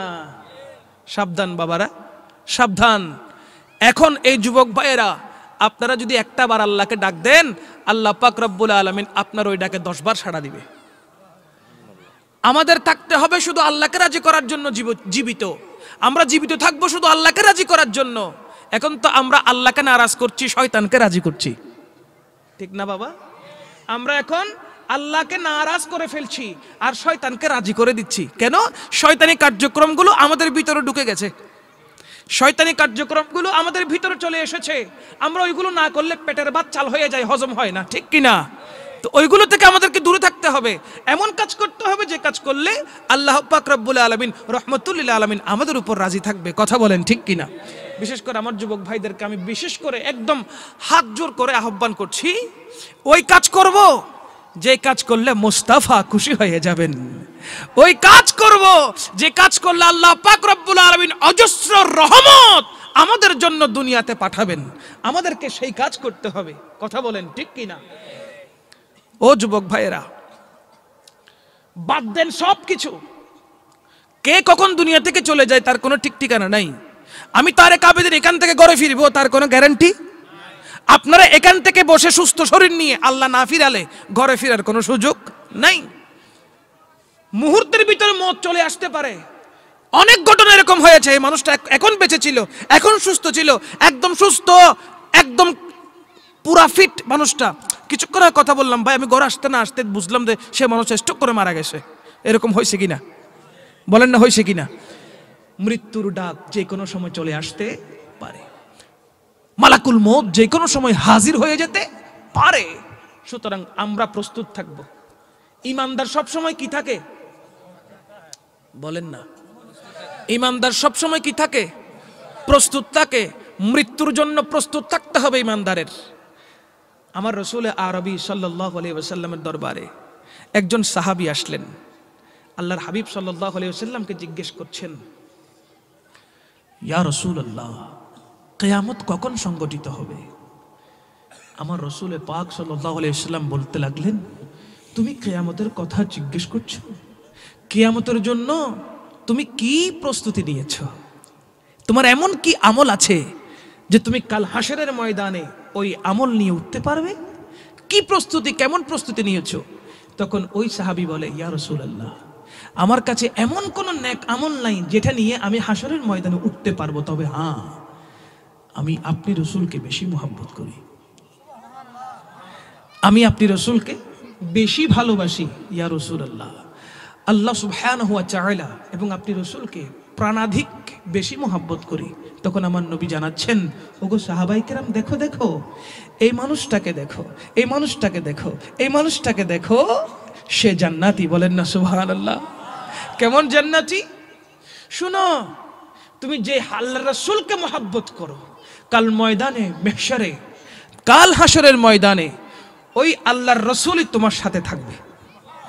দুনিয়াতে তুমি যাকে বেশি ভালোবেসেছো, ময়দান মাহশার তার সাথে তোমার হাসরে নসরে একার সাথে, তার সাথে তোমার হাসর নসর হবে, তার সাথে তোমার সাক্ষাৎ হবে, তার সাথে তোমার দেখা হবে, হাসরও তার সাথে হবে, হিসাব নিকাশও তার সাথে হবে, এবং তুমি তার সাথে জান্নাতে ঢুকবে। বলেন না সুবহানাল্লাহ। নবীর সাথে সম্পর্ক করলে কি পাওয়া যায়? নবীর সাথে সম্পর্ক করলে কি পাওয়া যায়? আওয়াজ হয় নাই। কি পাওয়া যায়? নবীর সাথে সম্পর্ক থাকলে কি পাওয়া যায়? নবীর সাথে মোহাব্বত থাকলে কি পাওয়া যায়? নবীজির শরীয়ত অনুযায়ী চললে কি পাওয়া যায়? নবীজি যা বলেছেন তা করলে, যা নিষেধ করেছেন তা না করলে কি পাওয়া যায়? জান্নাত পাওয়ার জন্য নবী লাগবে, জান্নাত পাওয়ার জন্য নবীর সুপারিশ লাগবে, জান্নাত পাওয়ার জন্য রহমতুল লিল আলামিনের রহমত লাগবে। কথা বলেন ঠিক কিনা? বনি ইসরাইলের জামানায় আমার রাসূল আরবি সাল্লাল্লাহু তাআলা আলাইহি ওয়াসাল্লাম সাহাবায়ে কিরামদের সামনে উল্লেখ করছে, বনি ইসরাইলের জামানায় এমন এক আল্লাহর নেককার বান্দা ছিল, সব সময় আল্লাহর ধ্যানে মগ্ন থাকতো, আল্লাহর জিকির করত, আল্লাহর ওয়াহদানিয়তের কথাগুলো বলতো, আল্লাহকে রাজি করার জন্য 24 ঘন্টা শুধু আল্লাহর ধ্যানে, আল্লাহর মগ্নে থাকতো। বলেন না সুবহানাল্লাহ। ওই মানুষটি যখন ইন্তেকাল করলো, ওই মানুষটি যখন দুনিয়া থেকে চলে গেল, আমার আল্লাহ পাক রব্বুল আলামিন তাকে কবর দেওয়ার সাথে সাথে বলে, ওগো আমার নেককার বান্দা, যাও যাও যাও, আমি আল্লাহর রহমত নিয়ে তুমি জান্নাতে চলে যাও। ও গো নেককার বান্দা, যাও যাও যাও, আমি আল্লাহর রহমান, আমি আল্লাহর রহিমের সিফতের ওসিলায় তোমাকে আমি মাফ করে দিয়েছি, তোমার জন্য জান্নাতটাকে ওয়াজিব করে দিয়েছি। আমি আল্লাহ তোমাকে জান্নাত পাঠিয়ে দিচ্ছি, তুমি সোজা জান্নাতে প্রবেশ করো। ওই লোক জান্নাতে প্রবেশ করছে না, দাঁড়িয়ে আছে, আর প্রশ্ন করা শুরু করলো কাকে? বলো না। প্রশ্ন করা শুরু করলো কাকে? আল্লাহকে প্রশ্ন করছে, আল্লাহ আপনার রহমত নিয়ে কেন জান্নাতে যাব? এমন কোন মুহূর্ত ছিল না যে মুহূর্তটা আমি খরচ করেছি নিজের জন্য, এমন কোন টাইম, দিন রাত ছিল না, সপ্তাহ ছিল না, মাস ছিল না, বছর ছিল না, যে সময়টা আমি নিজের জন্য খরচ করেছি আল্লাহ, সমস্ত ইবাদত ছিল আপনার জন্য, আমার সিজদা ছিল আপনার জন্য, আমার তাসবিহ জিকির ছিল আপনার জন্য, আপনাকে রাজি করার জন্য সারাক্ষণ আমি ইবাদতে মশগুল ছিলাম। আমি তো অন্য কারো ইবাদত করি না। আমি জান্নাতে প্রবেশ করতে হলে ইবাদতের জোরে প্রবেশ করব, আপনার দয়ার জোরে নয়। বলেন না নাউযুবিল্লাহ। আপনার দয়ার জোরে নয়, কিসের জোরে? ইবাদতের জোরে। কিসের জোরে? নামাতে। কিসের জোরে? আচ্ছা, আল্লাহ চাইলে তো ইবাদত কবুল করতে পারে, আবার নাও। এখতিয়ার কার? বলেন না কার? আমার আল্লাহ বলেন, তুমি বড় অহংকার শুরু করে দিয়েছো, ইবাদত নিয়ে অহংকার করছো। ঠিক আছে, তুমি যখন চাচ্ছ আমি আল্লাহর রহমত নিয়ে জান্নাতে প্রবেশ করবে না, তাহলে শুনে রাখো, তুমি নিজের ইবাদত নিয়ে যখন অহংকার করছো, ওই ইবাদতের ওসিলাতে তুমি জান্নাতে প্রবেশ করতে চাচ্ছ। এই তো বলে, হ্যাঁ হ্যাঁ, আমি ইবাদতের ওসিলা নিয়ে আমি জান্নাতে প্রবেশ করব, আপনার দয়া নিয়ে নয়। আল্লাহ পাক জানিয়ে দিলেন, তুমি দুনিয়ার জমিনের মধ্যে যত বছর বেঁচে ছিলে, চিন্তা করে দেখো তুমি কয় হাজার নিঃশ্বাস নিয়ে ছড় ফেলেছো। তুমি যতদিন দুনিয়াতে ছিলে, তোমার চোখ আমি আল্লাহ সালামত রেখেছি, চোখের দৃষ্টি আমি ঠিক রেখেছি, তোমার হাত আমি ঠিক রেখেছি, তোমার পা আমি ঠিক রেখেছি, তোমার মস্তিষ্ক আমি ঠিক রেখেছি, তোমার আপাদ মস্তকের মধ্যে আমি যা যা নিয়ামত দিয়েছি, সমস্ত নিয়ামতের ফায়দা আমি আল্লাহ আজকে তোমার থেকে গ্রহণ করব। সুবহানাল্লাহ বলেন না? চট্টগ্রাম মেডিকেল গিয়ে দেখেন, ঢাকা মেডিকেল গিয়ে দেখেন, বড় বড় হসপিটালে গিয়ে দেখেন, রোগীরা অক্সিজেন যখন মুখে লাগিয়েছে, ডেইলি 5,000 টাকা বিল আসতেছে, ঠিক না? 24 ঘন্টা মিলে 5,000 বিল, 10,000 বিল। করোনা রোগীরা 30,000 করে করে বিল দিয়েছে একদিনে। অনেকে তো 5 লাখ টাকা দিয়েও অক্সিজেন পায় নাই। তাহলে একটু চিন্তা করে দেখেন তো, কত অক্সিজেন নিচ্ছি, কত হাইড্রোজেন ফেলতেছি, আল্লাহকে কয় টাকা দিছি? দৃষ্টিশক্তি ঠিক আছে, চোখে দেখতেছি সুন্দর, সবকিছু দেখছি, পৃথিবীর সব কত সুন্দর চোখ দিয়ে দেখছি। যারা অন্ধ তাদের থেকে জিজ্ঞেস করবেন দৃষ্টিশক্তি কত বড় নিয়ামত। দাঁত আছে, দাঁতের মর্যাদা বুঝি না, দাঁত যাদের নাই তাদেরকে জিজ্ঞেস করেন দাঁতের কত নিয়ামত। হাত যাদের আছে, এই হাতের নিয়ামত বুঝছি না, যাদের হাত নাই জিজ্ঞেস করে দেখেন হাত কত বড় নিয়ামত। আমার আল্লাহ তো নিয়ামত আমাদেরকে দান করেছেন, আল্লাহকে কি দিয়েছি? কি দিলাম আল্লাহকে? আল্লাহ তুমি এত কিছু দিয়েছো, আমি তোমাকে এটা দিলাম। সুযোগ আছে? বলেন না আছে? ওই বনি ইসরাইলের নেককার বান্দা যখন নিজের ইবাদত নিয়ে অহংকার করা শুরু করলো, আল্লাহ বলে, এবার দাও, তোমার ইবাদত যা আছে সব এখন কাটা যাবে। নিঃশ্বাস নিয়েছো, সিজদা কাটা। হাত দিয়েছি, রুকু কাটা। পা দিয়েছি, দাঁড়ানো কাটা। চোখে দেখেছো, সমস্ত তসবিহ জিকির কাটা। আর কোনো কিছু থাকবে? বলেন না থাকবে? আল্লাহ জান্নাত দিলেও এটা রহমত। আল্লাহ জান্নাত দিলে কি রহমত, আর আল্লাহ যদি জাহান্নামে পাঠায় মনে করবেন এটা ইনসাফ। এটা কি ইনসাফ? প্রশ্ন করার কোনো সুযোগ, বলেন না প্রশ্ন করার কোনো সুযোগ টোটালি নাই। প্রশ্ন করলে ঈমানও থাকবে। আমাদের মালিককে, রুহের মালিককে, জিসিমের মালিককে, সবকিছুর মালিককে আল্লাহ। আল্লাহ তোমার যেটা ইচ্ছে সেটা। জান্নাত দিলেও আলহামদুলিল্লাহ, জাহান্নাম দিলেও আলহামদুলিল্লাহ। শিকওয়া नहीं है, शिकवा नहीं है। আল্লাহ তুমি যা করো তাতে আলহামদুলিল্লাহ। যখন এটা থাকবে, কাল হাসরের ময়দানে চমৎকার চমৎকার কিছু ঘটনা ঘটবে। এক জাহান্নামীকে আল্লাহ বলবে, এ ফেরেশতা, তাকে জাহান্নামের দিকে নিয়ে যা। এক রিওয়ায়াত আসতেছে ফেরেশতা ধরার আগে সে দৌড় দিবে জাহান্নামের দিকে। কোন দিকে? জাহান্নামের দিকে। আল্লাহ বলবে, তুই দৌড়াস কেন? বলে, আল্লাহ দুনিয়াতে থাকা অবস্থায় আপনার তো কোনো হুকুম মানি নাই, কোনো অর্ডার মানি নাই। নামাজ পড়তে বলেছেন, নামাজ পড়ি নাই। রোজা রাখতে বলেছেন, রোজা রাখি নাই। টাকা ছিল, হজ করার জন্য হুকুম করেছেন, হজ করি নাই। যাকাত দেওয়ার জন্য বলেছেন, যাকাতের বিধানও মানি নাই। আল্লাহরে কোনো ভালো কাজ তো করি নাই, আপনার কোনো হুকুম তো মানি নাই। আজকে কিয়ামতের ময়দানে আপনি আমাকে যখন হুকুম করেছেন জাহান্নামের দিকে চলে যেতে, আল্লাহরে আজকেও যদি হুকুম না মানি তো মানবো কখন? আপনি যখন হুকুম করেছেন দৌড় দিচ্ছি জাহান্নামের দিকে। সুবহানাল্লাহ বলবেন না? তখন আল্লাহ কি বলবে জানেন? থাম থাম, তুই আমার হুকুম যখন মান্য করেছিস আজকে এই কিয়ামতের ময়দানে, আমি আল্লাহ তো তোর উপর এখন রাজি হয়ে গেছি। আমি আল্লাহ তো তোর উপর এখন কি হয়ে গেছি? রাজি হয়ে গেছি। যা, তোর ঠিকানা আর জাহান্নাম নাই। এই জান্নাতি ফেরেশতা তাকে জান্নাতের মেহমান বানিয়ে দাও। জোরে বলেন না সুবহানাল্লাহ। আল্লাহ কত বড় রহমান জানেন, কত বড় দয়ালু জানেন। আল্লাহ কোরআনুল কারীমের মধ্যে ইরশাদ করছেন, বিসমিল্লাহির রহমানির রহিম, ওয়ালাউ আন্নাহুম ইয যালামু আনফুসাহুম জাউকা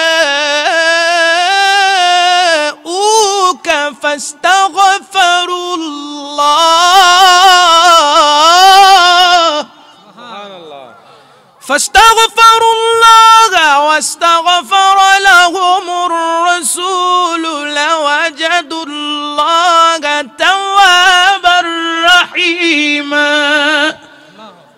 শিখিয়ে দিচ্ছেন কে? কত বড় রহমান আল্লাহ, কত বড় দয়াবান দেখেন বান্দার উপরে। আমার আল্লাহ পাক রব্বুল আলামিন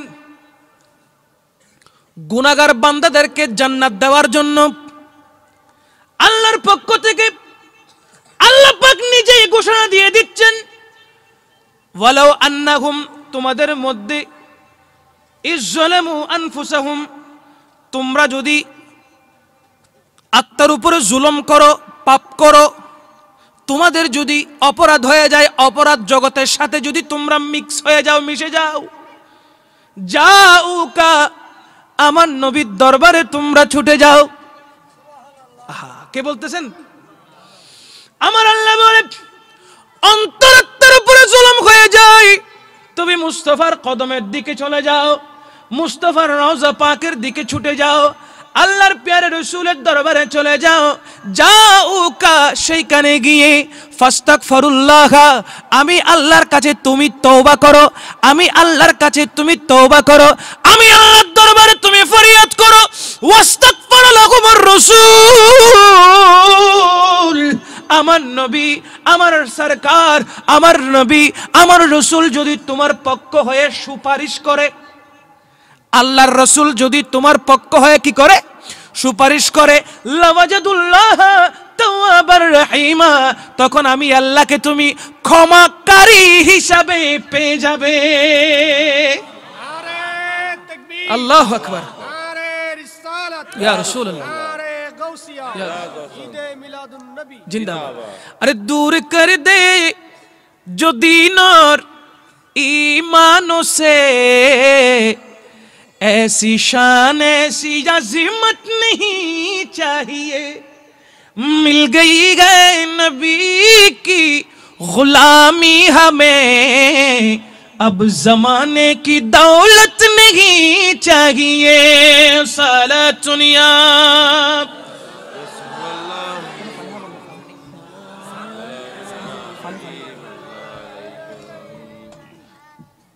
বন জঙ্গলের বাঘ হরিণে চিনল দয়াল নবীরে, মানব হয়ে চিনলি নারী মন, দুঃখ রহিল মনেতে।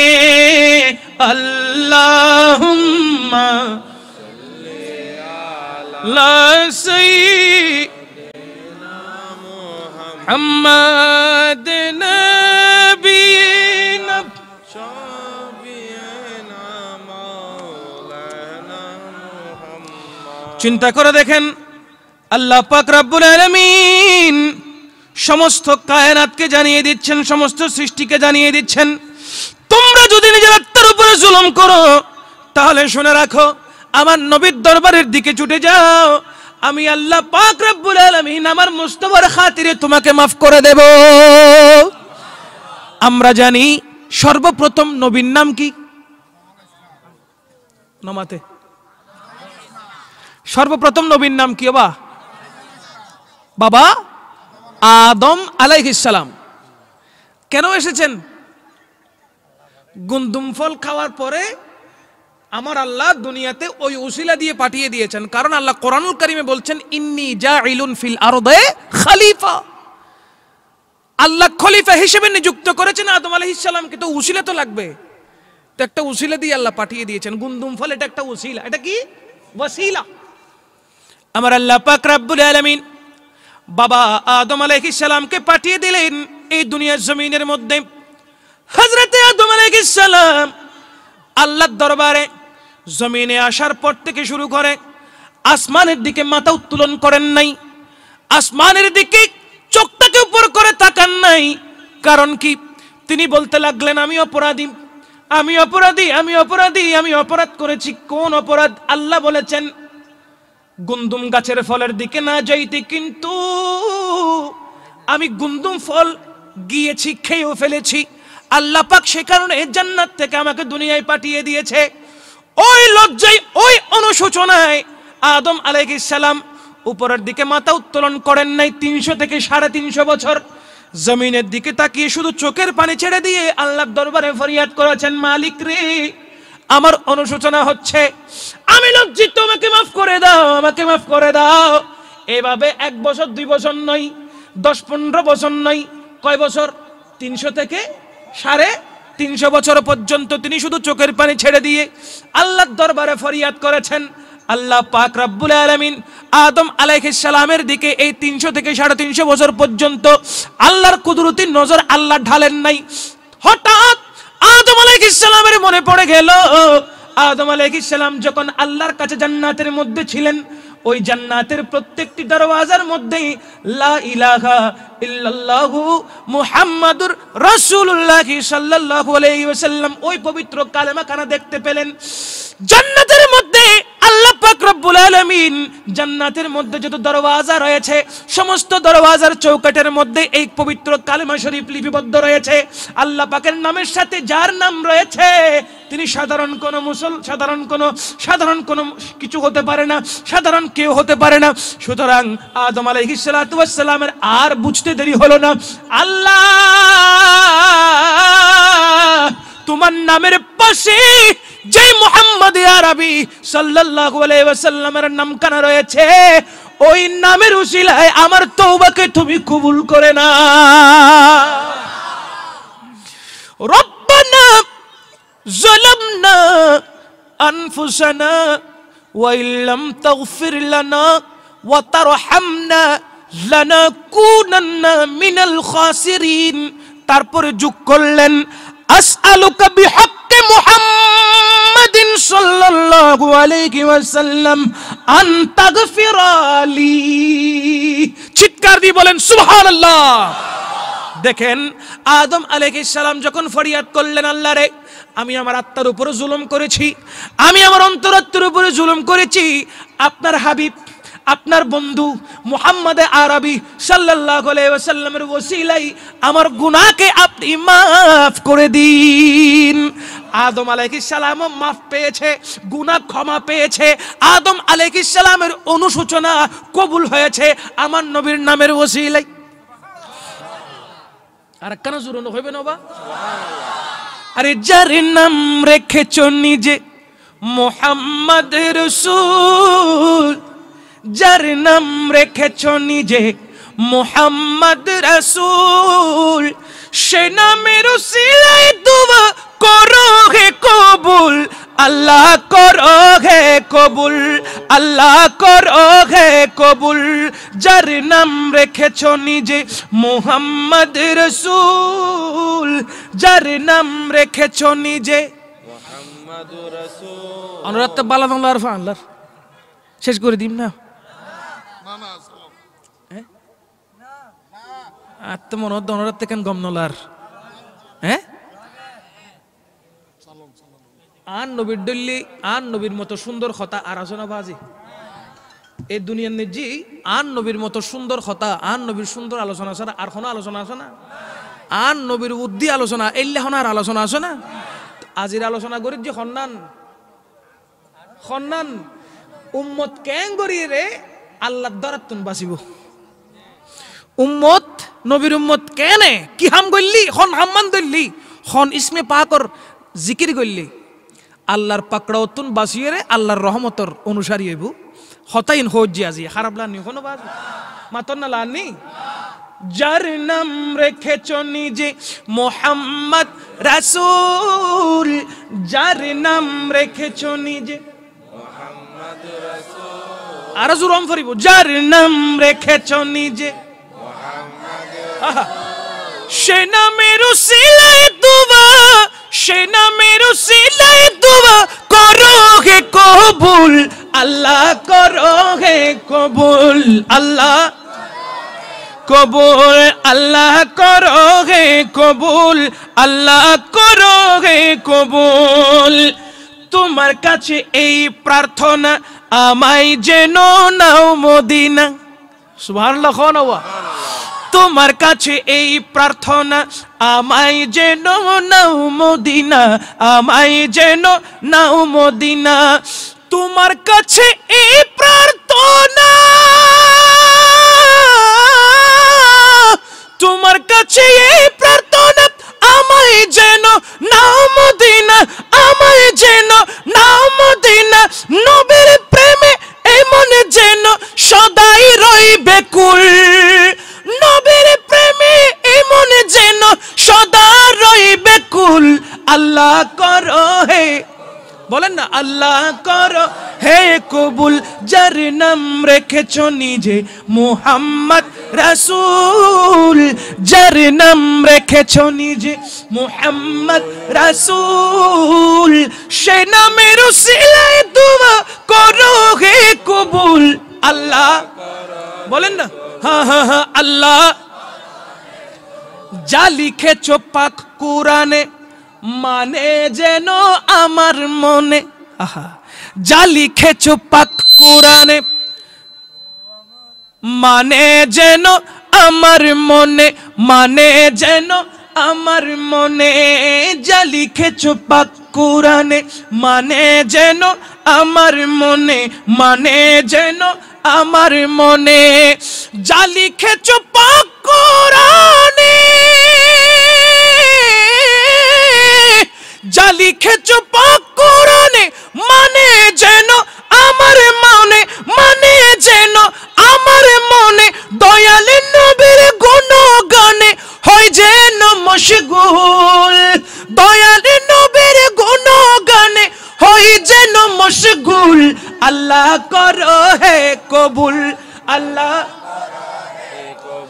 যার নাম রেখেছ নিজে মুহাম্মদ রাসূল, যার নাম রেখেছ নিজে মুহাম্মদ রাসূল, সেই নামের উসিলায় দুয়া করো হে কবুল।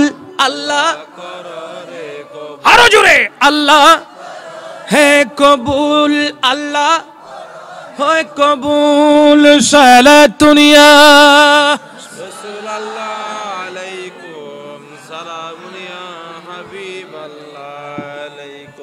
আমার নবী চাইলে উম্মতের গুনাহ মাফ করার সুযোগ আছে না নাই? রাসূল আরবি সাল্লাল্লাহু তাআলা আলাইহি ওয়াসাল্লামের এক জলিলুল কদর সাহাবী হযরতে আবু লুবাবা রাহমাতুল্লাহি আলাইহি, হযরতে আবু লুবাবা রাহমাতুল্লাহি আলাইহি আমার নবীর সাহাবী। একদিন তিনি মনে মনে হঠাৎ কুমন্ত্রণা চলে আসলো, ওনার ব্রেইনে কুমন্ত্রণা চলে আসলো। মনে মনে তিনি ভাবতে লাগলেন, আচ্ছা আল্লাহর রাসূল পাক সাল্লাল্লাহু আলাইহি ওয়াসাল্লাম যা কিছু বিচার করেন, যত বিচার করেন, বিচার কার্যাদি সম্পাদন করেন, আসলে কি ওইগুলো ঠিক? এগুলো কি বরাবর হচ্ছে? মানে সন্দেহ করেছেন। বলেন না বাবা, কি করেছেন? অন্তরে অন্তরে, মুখে উচ্চারণ করে নাই, অন্তরে অন্তরে সন্দেহ পোষণ করছে। আমার নবী যা বিচার করে রহমতুল লিল আলামিন, যা বিচার করে তা কি সঠিক করে কিনা সন্দেহ পোষণ করেছেন। সন্দেহ পোষণ করার সাথে সাথে হযরতে আবু লুবাবা রাহমাতুল্লাহি আলাইহি নিজেকে নিজে শাস্তি দেওয়ার জন্য মসজিদে নববীর মধ্যে একটি পিলারের সাথে নিজেকে বেঁধে রেখেছেন। যারা মদিনাতুল মুনাওয়ারা গিয়েছেন তারা দেখেছেন ওই পিলারের নাম হলো উস্তুনে লুবাবা, ওই পিলারের নাম হলো উস্তুনে লুবাবা। পিলারের সাথে নিজেকে বেঁধে রাখলেন। আর সাহাবায়ে কেরামরা যখন জিজ্ঞেস করে, ও আবু লুবাবা, তুমি কেন নিজেকে নিজে শাস্তি দিচ্ছ? কি হয়েছে তোমার? কোন অপরাধে তুমি নিজেকে শাস্তি দিচ্ছ? হযরত আবু লুবাবা বলতে লাগলেন, না না না, আমার অন্তর আমার নবীর বিরোধিতা করেছে। আল্লাহু আকবার বলেন। আমার অন্তর আমার নবীর বিরোধিতা করেছে, আমার নবীর বিচার নিয়ে সন্দেহ পোষণ করেছে।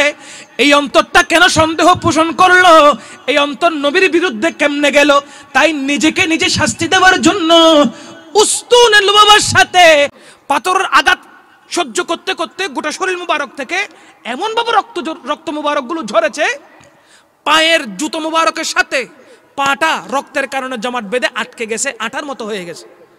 চিন্তা করে দেখেন কত রক্ত ঝরেছে আমার রসুলের। কিন্তু আমার নবী কি উম্মতকে বদদুয়া করেছেন? আহা, উম্মতকে বদদুয়া করেন নাই, উম্মতের জন্য সব সময় শুধু দোয়া করতেন।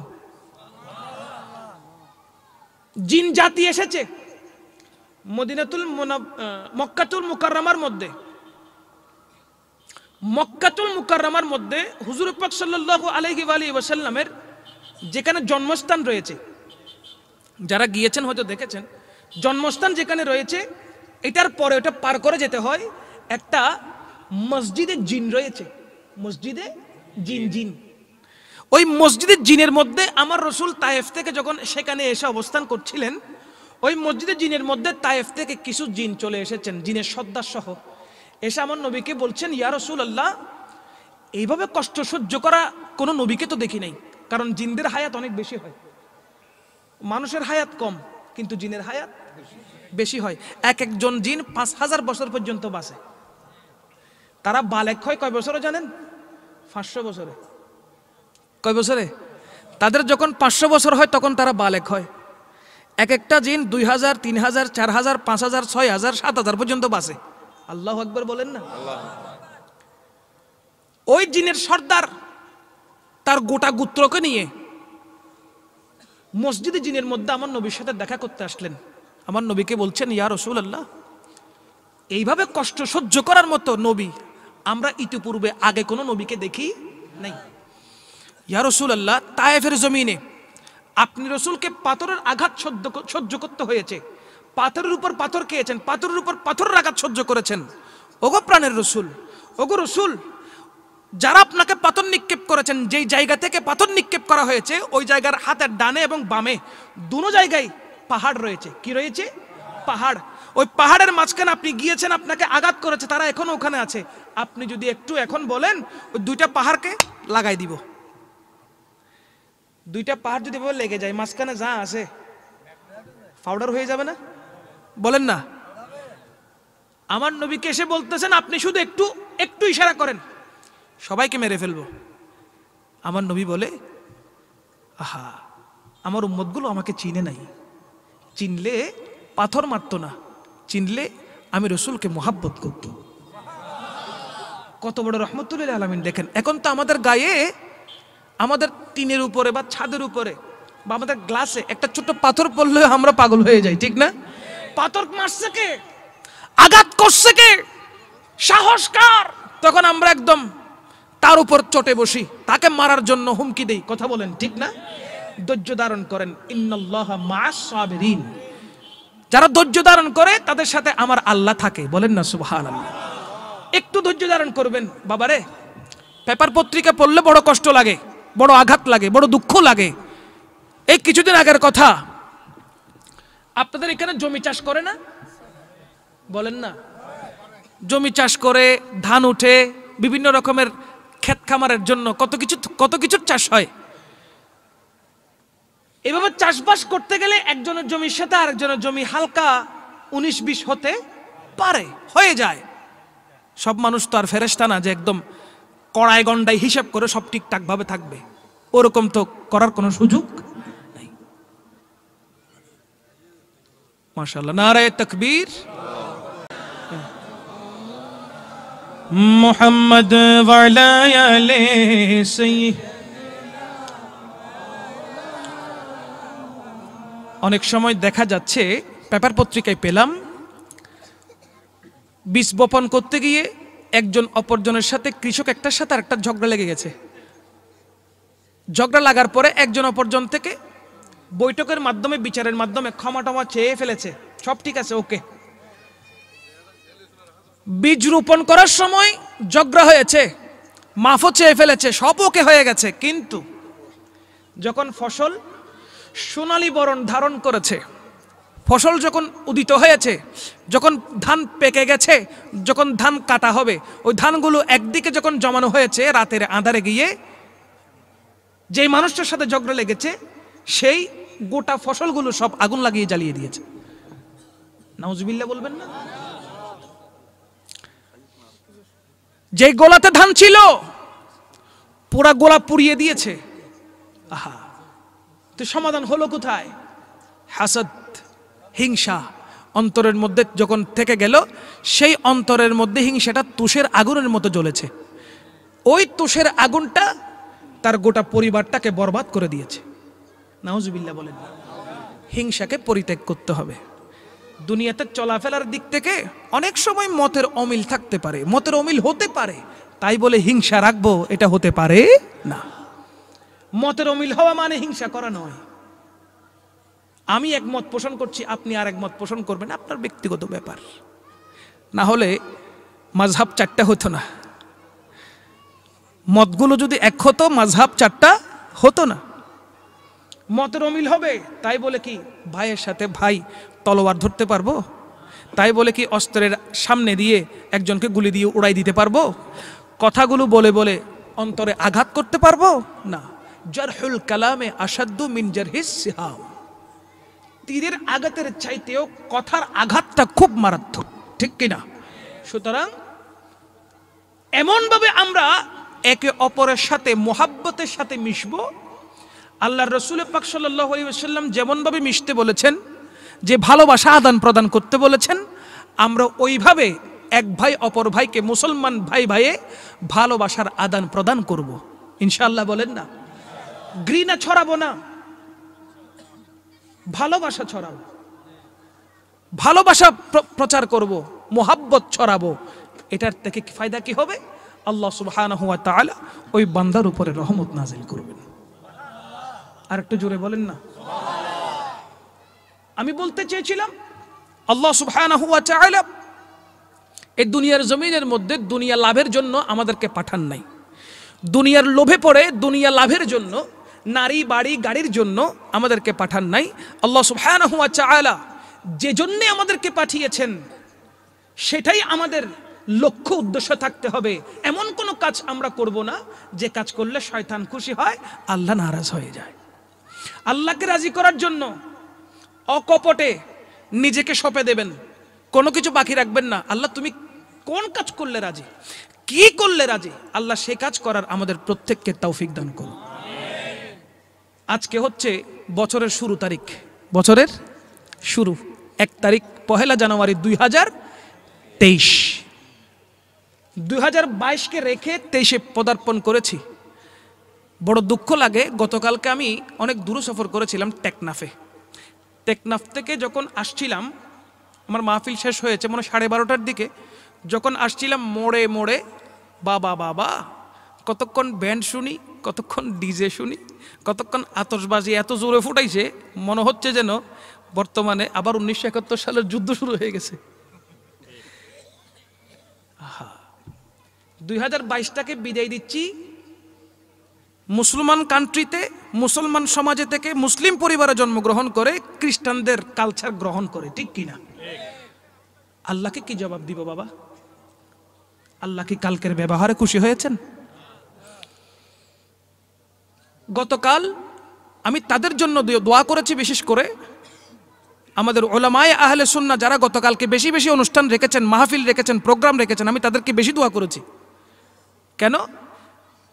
আমি কালকে যাদের সাথে সুযোগ হয়েছে সবার সাথে কথা বলেছি, জিজ্ঞেস করেছে আজকে আপনার মাহফিল কটা, বলেছে 3টা। আরেকজনকে জিজ্ঞেস করছে কটা, বলো 2টা। বেশি বেশি প্রোগ্রাম রেখেছে, দোয়া করেছি। কি কারণে? অন্তত পক্ষে যেখানে যেখানে মাহফিল হয়েছে সেখানে আতশবাতি ফুটে নাই, যেখানে যেখানে মাহফিল হয়েছে সেখানে ডিজে গান আর ব্যান্ডসুর গান বাজে নাই। তাই আমি মাহফিলে দোয়া করেছি সমস্ত সুন্নি আলেমদেরকে আল্লাহ নিরাপদ রাখুক। জুড়ে বলেন না আমিন। দেখেন কালকের বিহেভ কেমন ছিল। মুসলমান পাড়ায় মুসলমান ছেলেরা একদিকে আতশবাজির নিচে আগুন ধরানোর পর উপরে ফুটে না কতগুলো ম্যাজিকের মতো, রাতের অন্ধকার এগুলো গোলা বারুদের মতো লাগতেছে, আর এদিকে এত বাজে বাজে ব্যান্ডের গান চলতেছে, ডিজে গান চলছে, গরম তরম কোথায় চলে গেছে, একদম উলঙ্গ অবস্থায় নাচানাচি শুরু। নাউজুবিল্লাহ বলেন না। আচ্ছা আপনারাই বলেন, এই কাজগুলোর জন্য কি আল্লাহ আমাদেরকে পাঠিয়েছেন? এই কাজগুলো আঞ্জাম দেওয়ার জন্য আল্লাহ কি আমাদের দিকে দয়ার নজর দিয়ে তাকাবেন? আল্লাহ পাক রব্বুল আলামিন কি এই ব্যান্ডের গান, ডিজে গান, নাচানাচি, নাচন কুদন, এগুলো কি আল্লাহ আসলেই সন্তুষ্ট হয়েছেন? কি জবাব দিবেন আল্লাহর কাছে গিয়ে? ও মুসলমান ভাইয়েরা, যুবক ভাইয়েরা, চট্টগ্রামে কেউ আজান দিলে সহ্য করতে পারে না। বড় বড় শিল্পপতিরা মসজিদে আজান হলে সেটা সহ্য করতে পারে না। আজানের ভলিউমটা কমাও। তাদের ঘরের মধ্যে 31st নাইট ডে উপলক্ষে চলছে ডিজে গান, তাদের উঠানে চলছে ডিজে গান, ব্যান্ড প্রোগ্রাম, ঠিক কিনা? আল্লাহ পাক রব্বুল আলামিন এই কারণেই, এজন্যই আল্লাহর বান্দাকে সৃষ্টি করেছেন না। আল্লাহ রসুল সাল্লাল্লাহু আলাইহি ওয়াসাল্লামকে কাল হাসরের ময়দানে কেমনে চেহারা দেখাবেন? ইয়া রাসূলুল্লাহ, আমি আপনার উম্মত, আমি এসেছি। কেমনে দেখাবেন? কি কাজ করে এসেছেন? কি উদ্ধার করে ফেলেছেন? কেমন করে আল্লাহ রসুলের সামনে আমরা দাঁড়াবো? কেমন করে আল্লাহর কাঠগড়ায় দাঁড়াবো? কি জবাব দিব আল্লাহ এবং রসুলকে? যারা ডিজে প্রোগ্রাম করেছেন, সহায়তা দিয়েছেন,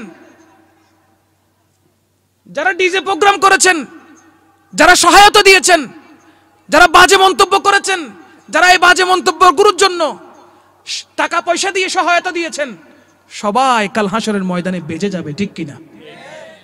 কেউ দূর থেকে সহায়তা দিয়েছে, আর কেউ টাকা দিয়ে সহায়তা করেছে। আরে ব্যান্ড প্রোগ্রাম করবি, 10,000 টাকা নিয়ে যা। আর মাহফিলের জন্য গেলে ওটা 170 বেশি তো নেই, ঠিক না? ঠিক না? বরঞ্চ ডেটের পর ডেট দেয়, অমুক তারিখ এসো। গেলে বলে সাপ তো গরত নাই, তো কালকে আসবেন ফজরের টাইমে। ফজরে গেছেন, সাপ তো ঘুম, তো জোহর আসিয়ের লাঞ্চের টাইমে গেছেন, সাপ কি করতেছে? বলে সাপ ভাত খেয়ে মিটিং করতেছে। আবার গেছেন, সাপ ভাত খেয়ে ভাত ঘুম দিচ্ছে। ওই সাপের সাথে দেখা হচ্ছে না। ডিজে গান যারা দিচ্ছে, তারা যাওয়ার সাথে সাথে বলে কয় টাকা লাগবে? যাওয়ার সাথে সাথে বলে কয় টাকা লাগবে? বলে 5,000 দিলে। আরে 5,000 দিই, তোদের কি হবে? 10,000 লইয়ে যা। বলে কি না? বলে কি না? বলে। আপনি টাকা দিয়ে সহযোগিতা করেছেন, আর যুবক ভাইরা নাচন কুদন করে আপনার আমলনামায় কত চমৎকার সওয়াব বাড়ি করে দিয়েছে, ঠিক না? সওয়াব কি? গুনাহ। গুনাহ। আপনি গুনার রাস্তা খুলে দিয়েছেন, ওই গুনার রাস্তার ভিতরে আপনাকে পড়তে হবে, ঠিক কিনা? সুতরাং 31st নাইট ডে উপলক্ষে কোনো অনইসলামিক কার্যকলাপ নয়, কোনো ডিজে গান নয়, কোনো ব্যান্ডের গান নয়। করতে হবে আল্লাহর রসুলের মাহফিল, করতে হবে মিলাদ মাহফিল, করতে হবে নাত রসুলের মাহফিল। কিছুই পারেন নাই, একদম কিচ্ছু নাই, কোনো কিছু করেন নাই, দেখবেন ওই এলাকার মধ্যে বাংলাদেশ ইসলামী ছাত্র সেনার কোনো সংগঠন আছে কিনা, দেখবেন ওই এলাকার মধ্যে গাউসিয়া কমিটির কোনো সংগঠন আছে কিনা। তাদেরকে নিয়ে যাবেন খতমে গাউসিয়া, তারা বসে বসে পড়ে ফেলতে পারবে। কথা বলেন ঠিক কিনা?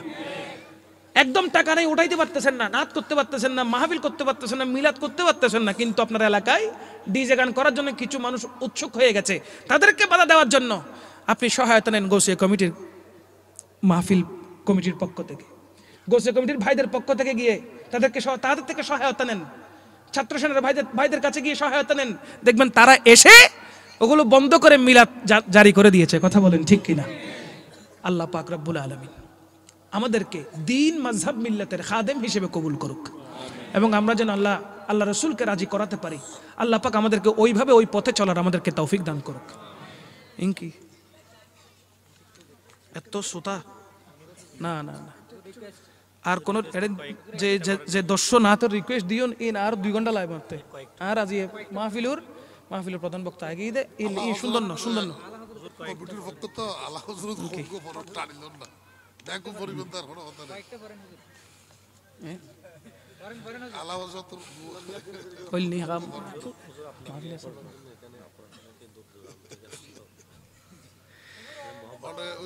আর কার প্রশ্ন কই দিদে জি, বাতিল আকীদার পেছনে নামাজ আদায় করা যাবে কিনা? আমাদের গাজী দ্বীন মিল্লাত শেরে বাংলা আলাইহির রাহমা চিনেন না? চিনেন? কি বলো ওনাকে? শেরে বাংলার শের, বাংলার বাঘ, ঠিক কিনা? গাজী দ্বীন মিল্লাত আল্লামা আজিজুল হক শেরে বাঙ্গালা উনি বলতে লাগলেন, বলে একজন বাতিল আকিদার লোক, ধরেন ওয়াহাবি, মারা যাওয়ার পরে তাকে পুড়ে ফেলবে নাকি কবরে দিবে? কবরে দিবে। কবরে দেওয়ার পর কবরের মধ্য থেকে যে ঘাস উঠবে, ওই ঘাসগুলো কোনো গরু খেয়েছে, ওই ঘাসগুলো কোনো গরু খেয়েছে, ওই গরু জবে করার পরে ওই গরু দিয়ে ফাতিহা পর্যন্ত করতে নিষেধ করা হয়েছে। এটা কে করেছেন? গাজী দ্বীন মিল্লাত করেছেন। ওই গরুটাও খাওয়া জায়েজ নেই বলেছেন। কেন? কেন? ওই যে ওইখান থেকে ঘাস খাইছে, ওইখান থেকে ঘাস খাওয়ার কারণে যদি গরু খাওয়া না যায়, তার পিছনে আপনি নামাজ কেমনে আদায় করবেন? হ্যাঁ, তার পিছনে নামাজ পড়ার কোনো সুযোগ নাই। আগে ঈমান ঠিক থাকতে হবে, তারপর না নামাজ। আগে ঈমান ঠিক না থাকলে আমল। গজ্জালিয়ে জামান বলেছেন, বাতিল আকিদার কেউ যদি আজান দেয়, আজানের মধ্যে আশহাদু আন্না মুহাম্মাদার রাসূলুল্লাহ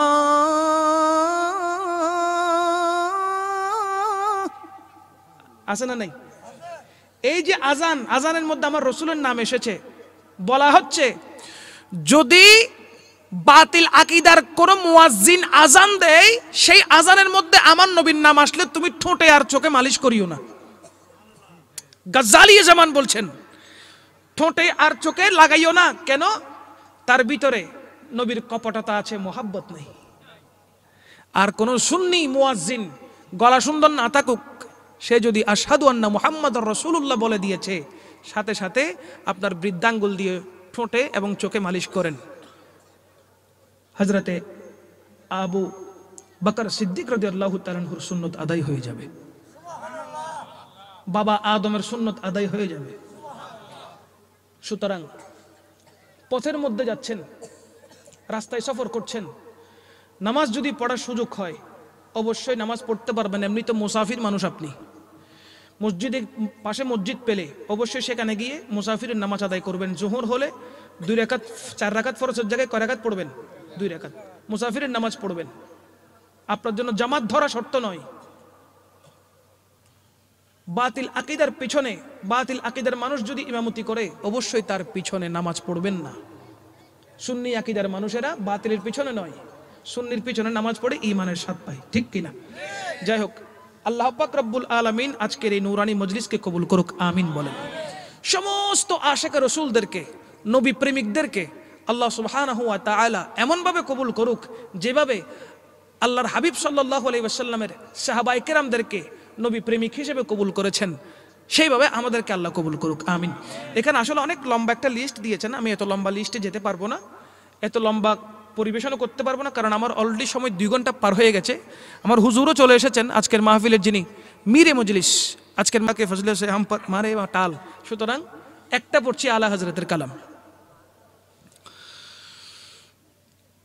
সাল্লি আলা রাসূলিনা সাল্লি আলা মুহাম্মাদিন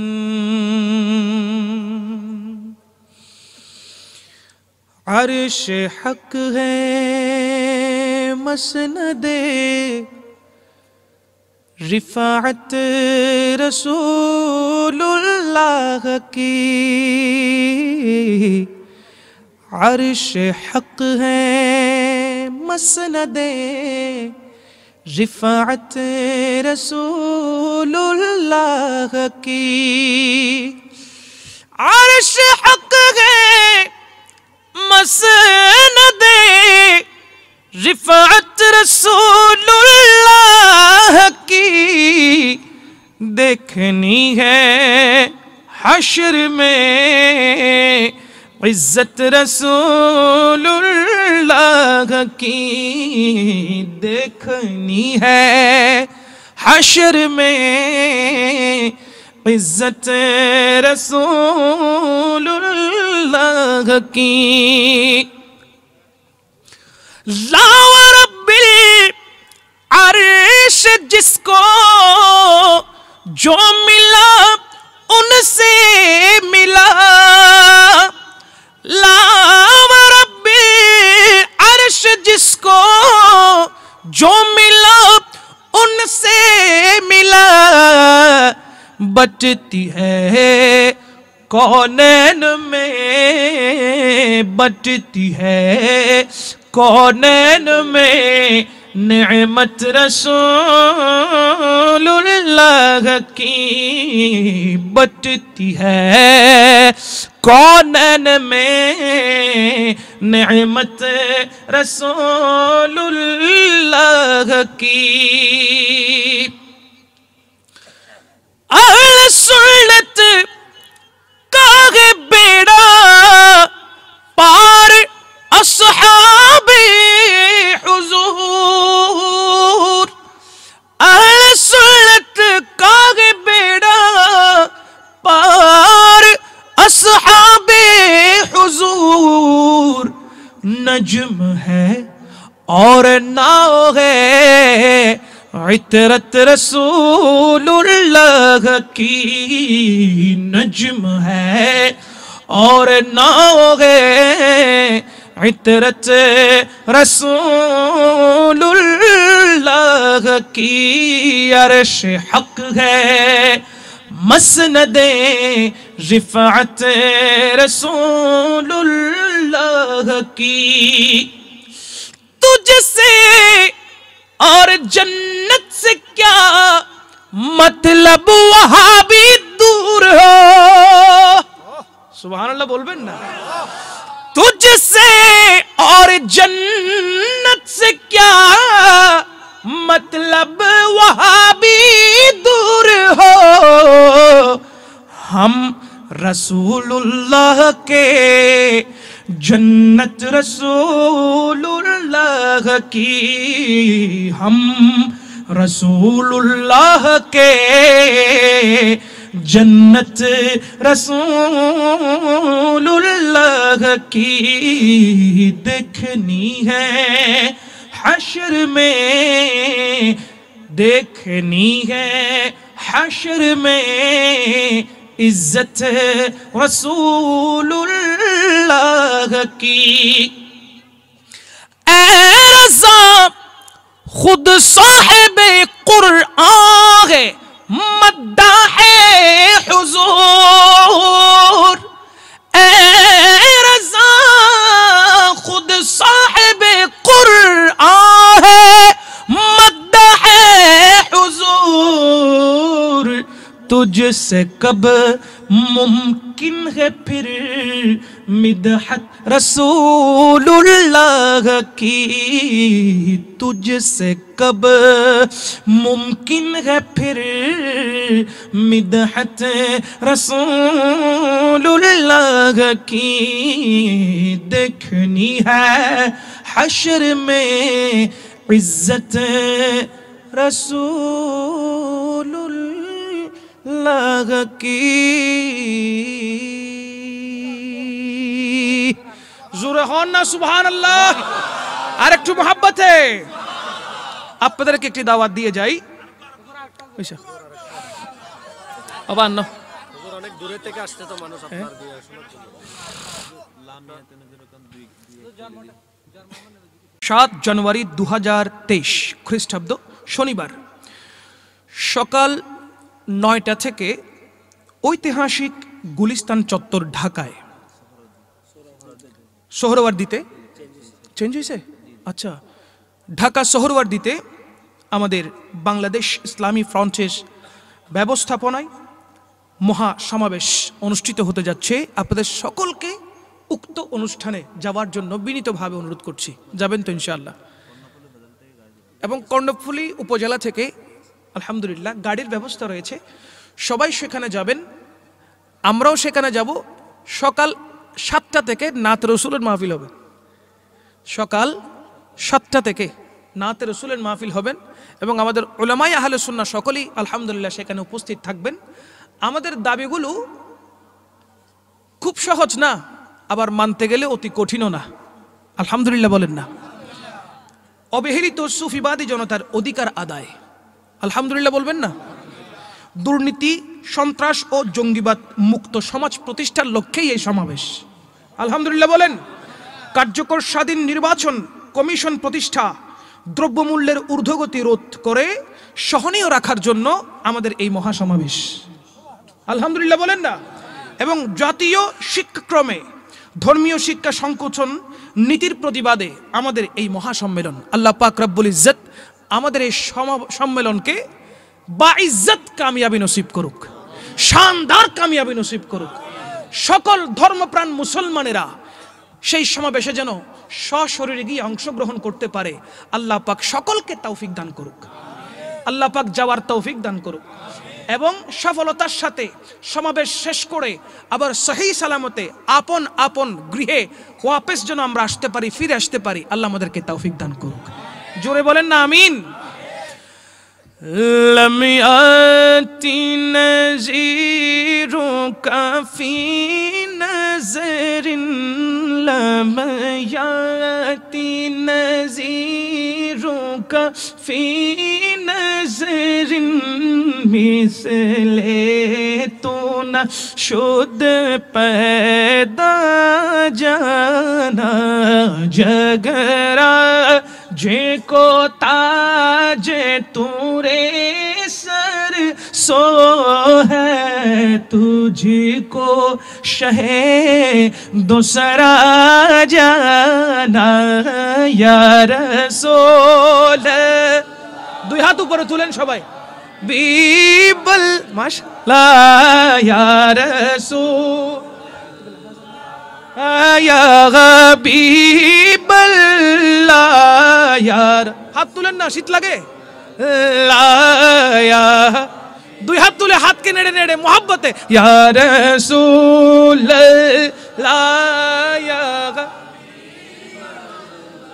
আরো জোরে ইয়া রাসূল মাশাআল্লাহ ইয়া হাবিবাল্লাহ ইয়া রাসূলুল্লাহ ইয়া। আল বাহরু আলা ওয়াল মাওজু তাগা,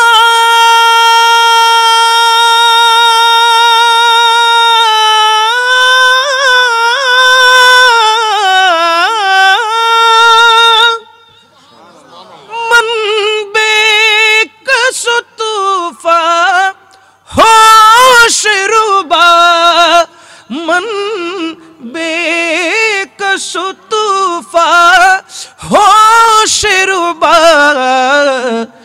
मझदार में हो बिगड़ी है हवा, मझदार में हो बिगड़ी है हवा, मुरी नैया पार लगा जाना या रसूल। तुले माशाअल्लाह बीबल्लाह या रसूल या हबीबल्लाह या रसूल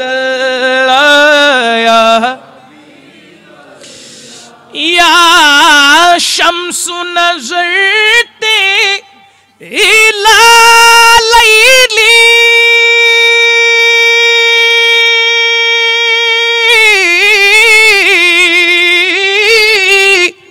चोबत बारसी अर्ज़े बकुनी, चोबत बारसी अर्ज़े बकुनी, तुरी जोत की झल झल जग मेरे छी, तुरी जोत की झल झल जग मेरे छी, मुरी शब ने न दिन हो न जाना या रसूल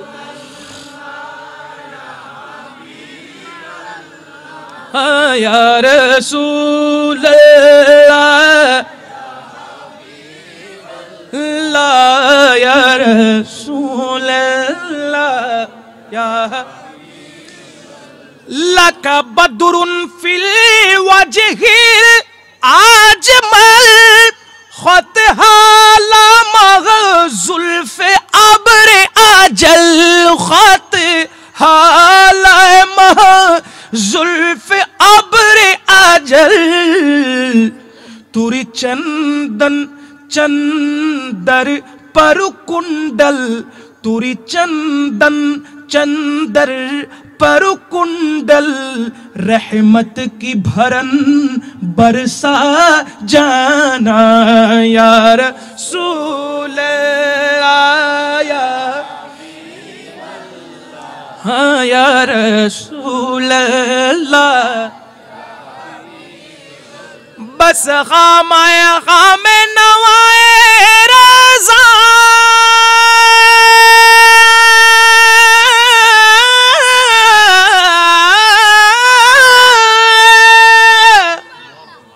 ना ये तर्ज मेरी ना ये रंग मेरा ना ये तर्ज मेरी ना ये रंग मेरा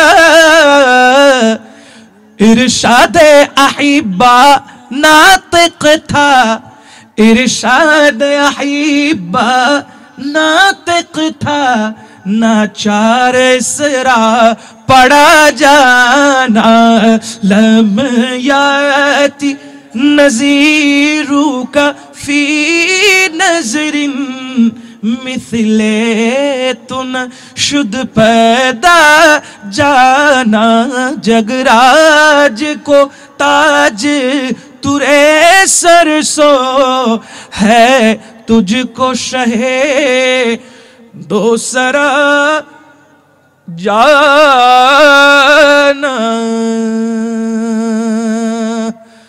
अस्सलामु अलैकुम।